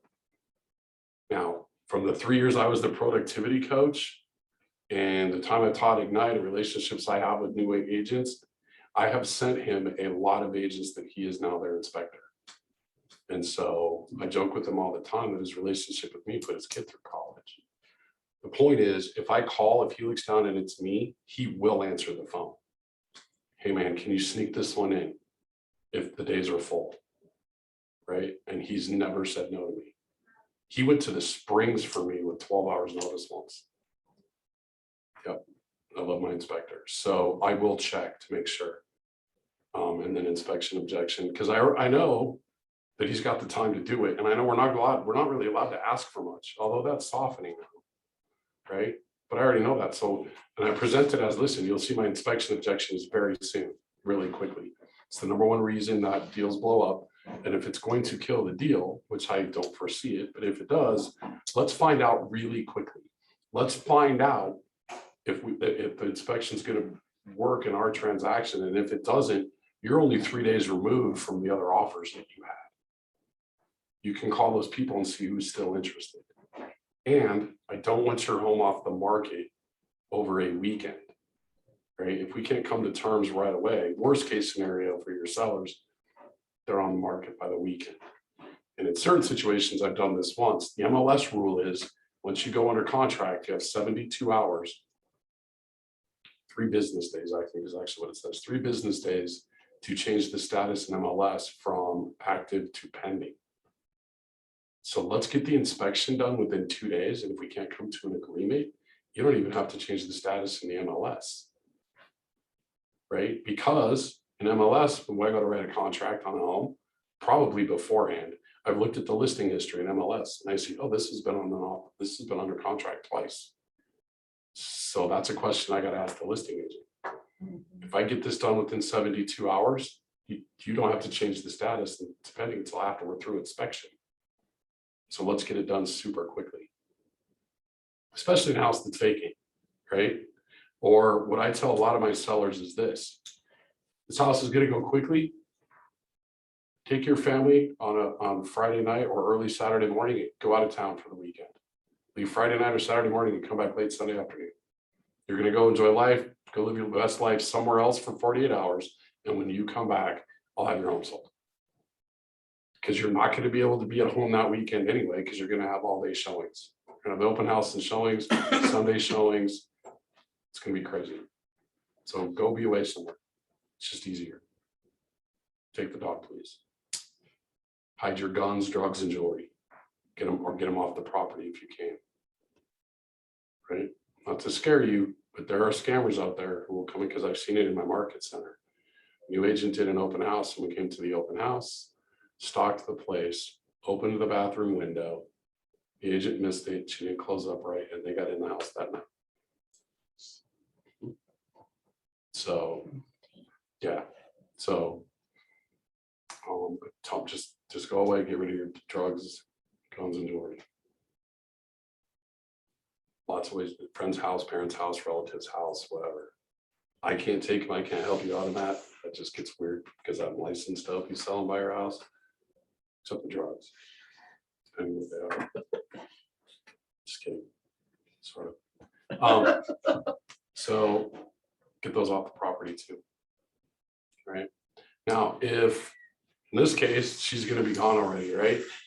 If she's not, if she's still gonna be living there, I'm gonna say, listen, I have a staging expert. She literally has a college degree in this stuff. That she's not gonna come in and stage your home because you live here, but she's gonna come in and give you some ideas of some different things you can do. Right? Like maybe we need to consider getting the piano out of the dining room. I don't know, right? So I learned this with a listing I had 8 years ago. I was in competition with 2 other agents and I knew it, and I was the middle agent. The referral came from Trevor's dad, actually. So met with them. This crazy little Asian chick is just like the Energizer Bunny, right? Like she is full of energy. And I'm like, this lady's gonna kill me here. She met with me, said she liked me, did have one other meeting. I couldn't close her. She calls me the next afternoon and says, we're gonna choose you. I was like, yay. Can I ask why? And she said, the other lady just had too much energy. And I was like, holy crap. How do you have more? Really? So she hires me. So I go back over there because they wanted to go over the contracts. So I go back over there. They're going over the contracts. And I said, okay, I got a couple pieces of advice for you as far as photos and showings and stuff go. I have a beautiful family, although it was a divorce situation. So I say I have a beautiful son. But let's take all the pictures off the wall. Nothing personal. We want to bland this house because I need buyers to be able to come in here and see themselves in here, not see you in here. She was like, okay, cool.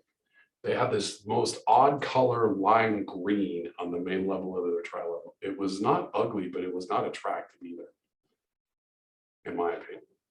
So I said, and here's what I wanted to do. Go to the dollar store, go to the dollar bin at Target and buy some artwork that will match the colors. And I don't care what it is, just match the colors. She went to the Home Depot or the Target and the dollar store and she spent $65. She had the pictures up. I can't make this up. We go on the market, get an offer. We listed at $315. We get an offer at $315. And in the email, the agent says, we were going to go $310, but we'll go $315 if you leave all the artwork. She made $4,935 on $65 worth of artwork. So I learned maybe there's some actual truth to this stuff. So if you're still living in the house, I'm going to send my stager in to give you ideas, a 2-hour consultation, if you will, give you different ideas on things you can do that will become maybe a little more mentally attractive to the buyers. Really, truly bring out all of the work that you've put into this home. How much does that cost you? My lady will charge me $250 and $250 an hour. I think it's been a while since I've used her. She had some health issues and stuff. So it cost me $250 to go in and spend an hour with you. Right. And it's worth every dollar to me. So, what if their house is like dirty, dusty, you know, you're like, bro, clean this bitch up? The best word an agent can know and use is declutter. Declutter. I need you to declutter the house. We need to make this house look as big and as beautiful as it was the day you bought it. Right. So when I take a listing, I have to sell it 3 times. Did you know that? I sell this house 3 times. I got to sell it to the agent that it fits the criteria of their buyer and it's at the right price that they want to come take a look. Then I got to sell it to the buyer, which is actually teamwork between you and me. So you're going to have some decluttering and some deep cleaning that you need to do. If you want to just kind of declutter and box some stuff up, all your personal items, it's super cool that you have a stuffed moose head in your bedroom because I want to know that story. But we probably need to take that down. We don't know who's going to come in here. And if somebody who's a big proponent of PETA walks in here, we got a problem, right? So we want to depersonalize it. What we want to do, frankly, is turn it into a house that you live in so that when the buyer comes in, they will see it as a home, right? So we're going to declutter. And if needed, I will send my cleaning service in to give it a good, before we go live, active, deep cleaning. She's going to scrub the snot out of everything. baseboards, all your appliances. Maybe we steam clean the carpet, maybe we don't. In this case, probably leave the carpet where it is because it's shot and gonna need to be replaced anyway. And she's gonna do a super deep clean, and that again is at my cost. Right, and that's the other thing. So now I've provided her with the consultation, the cleaner if she wants, the full stager if she wants. It's all at my cost, which I don't mind paying because she's gonna give me a full commission. Well, 5.6, because I'm also getting 2.8 on the buy side, right? Because I'm gonna provide all of those services to you. So honestly, literally, my job, I tell people I'm in the industry of headache removal. My job is to remove as many headaches from you as I can. I can't come over and pick your house up. I don't know what you need to box up and what you don't. By the way, whatever you want to box up now, you can put in the garage. No one's ever not bought a house because the garage is full of the seller stuff in the history of real estate. But if we were on the buy side, I'm not budging off of 6%. The way the conversation went, I don't need to, and I'm not going to compromise that, right? Couple of different scripts around your commission, right? One is you bring 6. I have used this. I didn't like it, so I stopped it. You bring 6 pennies. You go, listen, here's how this works. Here's the 6 pennies. I got to take 3 away to pay the buyer's agent. I got to take another 1 away to pay all of my fees and everything that I'm going to put into this, all of the services I agreed to bring you and such. And 1 penny is going to go to taxes. Are you really going to leave me with my last penny? You can go that route. But the one I really like is this. I don't discount my my listing commission, because if I'm cavalier with my money, how am I going to be with yours? If I'm willing to just cut my money out, how strong of a negotiator do you think I'm going to be on your behalf when the rubber hits the road? I'm not going to be cavalier with your money. Please don't ask me to be cavalier with mine. And at the end of this, you're going to be ecstatic that you hired me and paid me 6%. That's my goal. An 11 on the 1 through 10 scale of customer service. You're going to love me. I mean, Jimmy hates everybody. He referred me, so Right. right. No, you don't. I couldn't imagine that you get a lot of people asking you to discount Nope. here. Because it is what it is, and everybody knows. Well, that. actually, it's actually not true. Everybody asks for a discount. Everybody wants to feel like they're not paying full price, and everybody feels like to sell my house, all I have to do is put for sale sign in the front yard. Because the public thinks we all drive Cadillacs, put signs in the yards, and then go to lunch and play golf. Right. Right. And host events at the bar. Right. And it's my money, you're Yes. stealing my Yes. money. Well, even too, like, even if they were like sell their house to Zillow or sell their house to like, Open Door or something like Yep. that, they still charge them like 5-6%. They do. They just don't call it a commission. They call it their, It's their transaction fee. Yeah. And they'll charge you 7%. And when they give you your initial offer, they're going to come in and they're going to tear your house apart and they're going to discount that price after they do inspection. They're going to tell you don't have to worry about anything and you don't, but they're going to ask to drop the price 25 grand. And then they're going to take 6 to 7% on top of it. Right. So the other thing I do, especially on one, the most nervous I ever was is twice at listing appointments. I got a call one time when I was the productivity coach from the productivity coach in Santa Barbara. She says, hey, I just happened to answer the phone that day. They called the main line and they were like, hey, we would really like to talk to your productivity coach. And I was like, you are in so much luck. This is the only time in my career I've ever answered the phone and you got me. And she goes, do you understand the DISC test? And I was like, yes, I do. It's the foundation of my coaching program. She says, great. My daughter, who was Diana Kokoska's personal assistant for 10 years. Diana Kokoska is the original writer of everything we teach. She wrote Bold, she wrote the original Ignite, she wrote all of it. She just retired last year. And I said, okay. She said, and she just got married and they moved to Denver and they needed a buyer's agent. I said, okay, what does this have to do with the DISC test? She says, my daughter's a high and my son-in-law is a high C. I need someone that understands the communication difference. So I was like, sure. So I set the appointment with them. And the more I thought about it, I was like, this lady was Diana Kokoska's personal assistant for a decade. And I was like, I mean, honestly, the way Keller Williams was set up, it was Gary Keller and the Diana Kokoska right below. So that made me nervous, I thought. And then 2 years ago, I get a call from my MAPS coach out of the blue. She lived in Colorado Springs.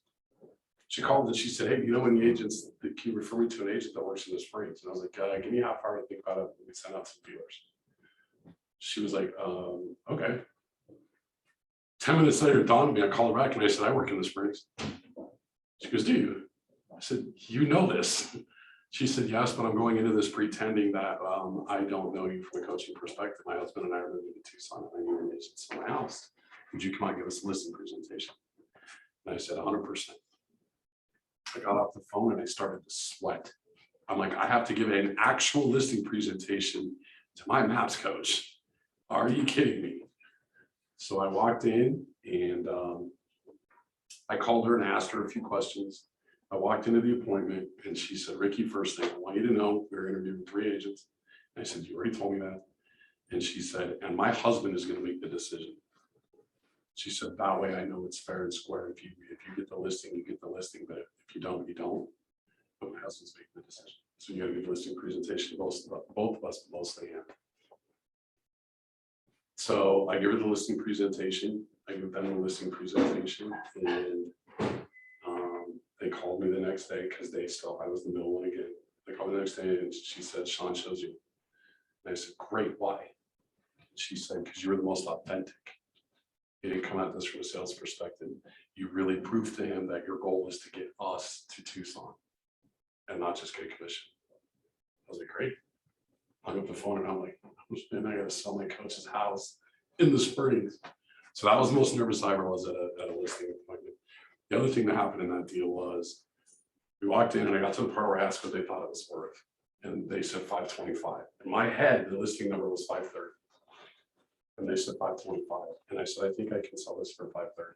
It's your decision. So when she called me back the next day, she said, we appreciate that you feel it's 530. You really feel it's 525. We would like to list at 525. Done. List the house 4 days later, sold it with an offer of 530. And honestly, she doesn't know this part. I don't think I've never admitted this to her. I was probably 6 beers in Vegas when we got the contract offer. You can literally sell a house from anywhere. Sold it for 530. So get a MAPS coach and sell their house, they'll love you forever.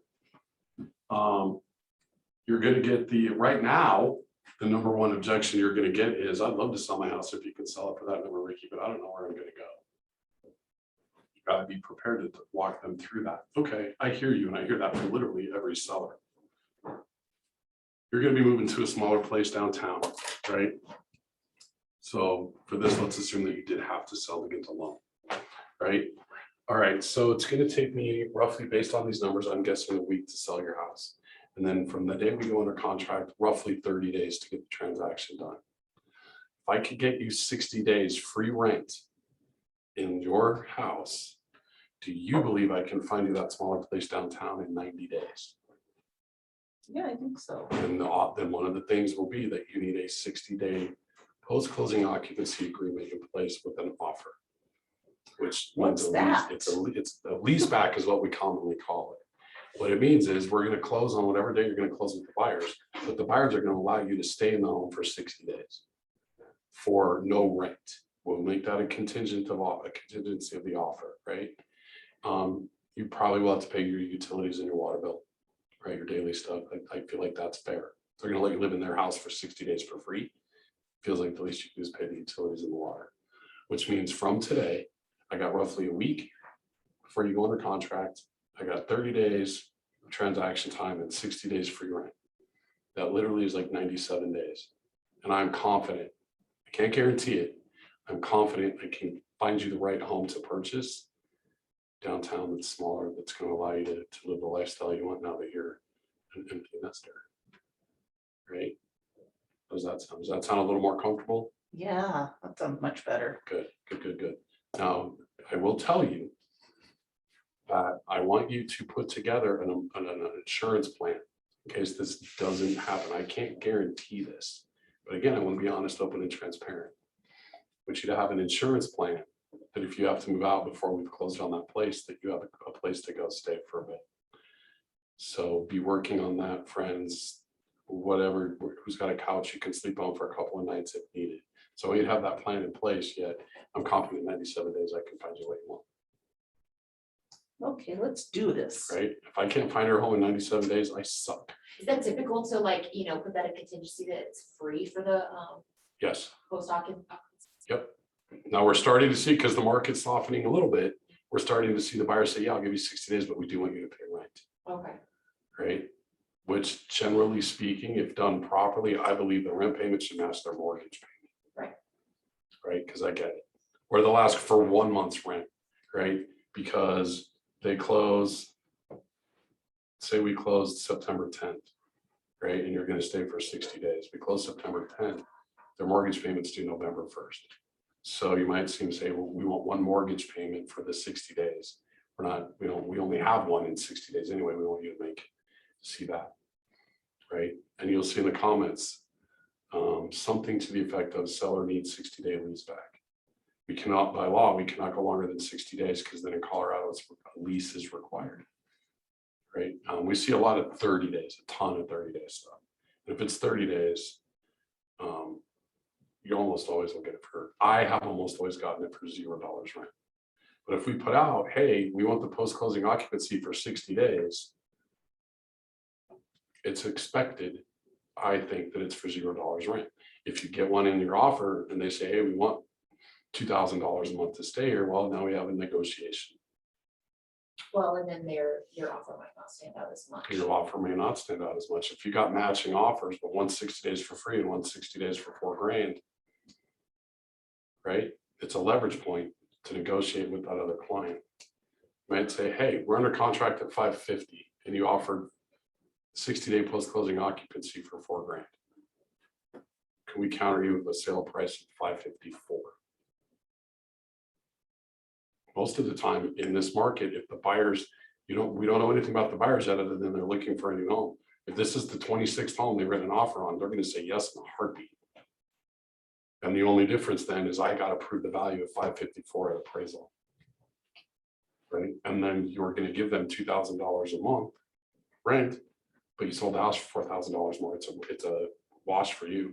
You're literally giving them their own money back. But if they're leveraged, like we need a home, we don't know their urgency, how many offers they've written. And if they say, no, we're not doing that, well, we'll go to 551 that's free rent. Right. So we'll see what we get, but it automatically gives you a leverage point when you put that in play. That's the number one objection. I'd love to sell it. Where am I going to go? Right. And then we'll talk about it. And so what I might say is, listen, I'm going to go do a search real quick when I get home for that home downtown. I didn't spend a lot of time on going deeper on what does it look like, bedrooms, bathrooms, things like that. I would in a live one. So then I got the search right. We'll go see if there's one active and only 2 that have gone under contract in the last 30 days.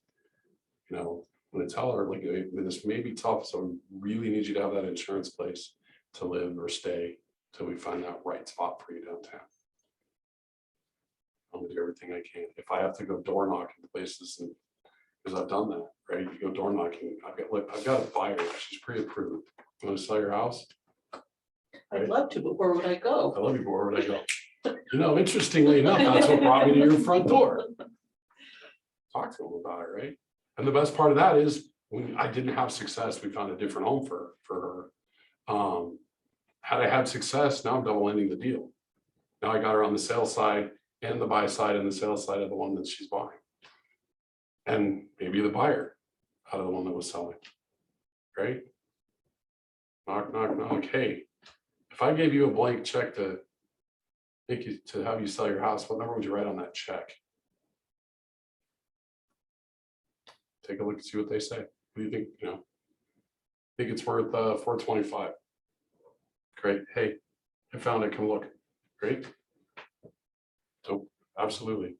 It's one of the other good door knocking scripts.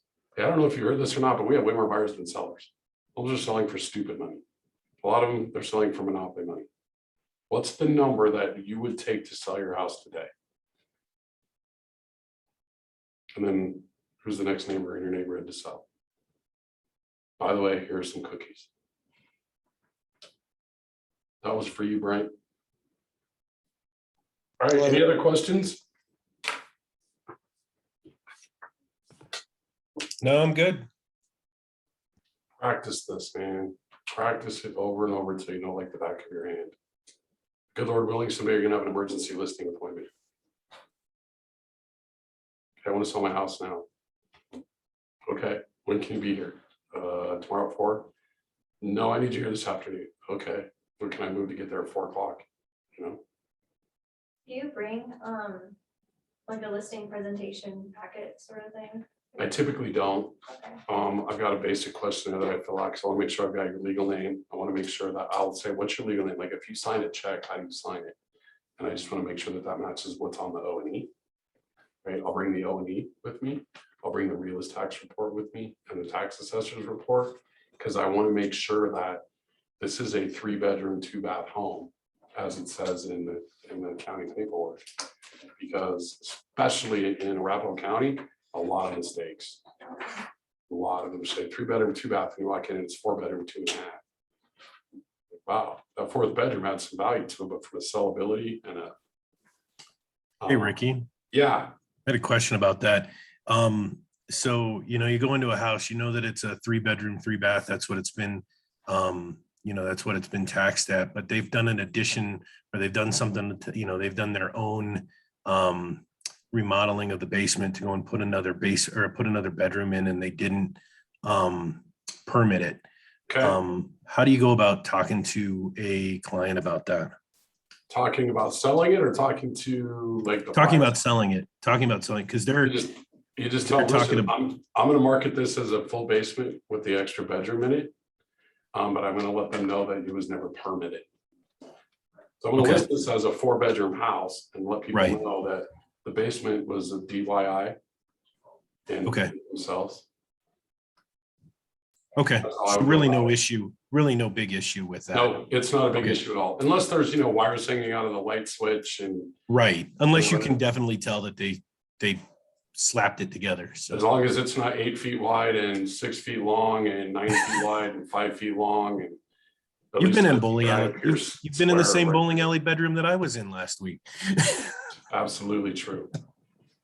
True that. I Thanks, man. did come up with another question. Sure. So say if you end up representing your seller on the buyer side, whenever you send them over the contracts for like the listing, do you also send the contracts for like the buying side as well? Yes, I will send them separately, but I will send them at the same time. Okay. And Because you want to typically, lock that in. typically I will send the buyers one first because it's only 4 documents. The seller is 7 minimum, sometimes 9. I don't want to overwhelm them too much. So that's how I would do it. Yep. What else? All right, who's got a listing appointment coming up? Get out there and lead generate then. Find those listing appointments.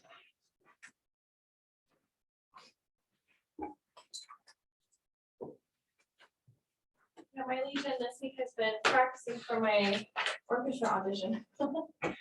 That's probably where I'm gonna get a ton of business, I'm sure. Much like with, bowling, it's a crowd of people. that Yes, compete. 100%. Yeah. There's an agent here. I feel like maybe she officially moved her license. I'm not sure. She was here and her lead generation was she had season tickets to a box for the Rondos. And that was 100% of her business. Oh, And wow. within 2 years, she was making enough money. She built a team and moved to Florida. Wow. Yeah, and depending on like concert schedules, I could even join the second one. Throwing things around today. Oh, is it that bad? You didn't even talk today. You laugh at most of my jokes though, so that's cool. Thanks, Ricky. Absolutely my pleasure. Later, dudes. Have a good day. Bye, thank you. I gotta remember how to shut this off so it doesn't record for the next hour.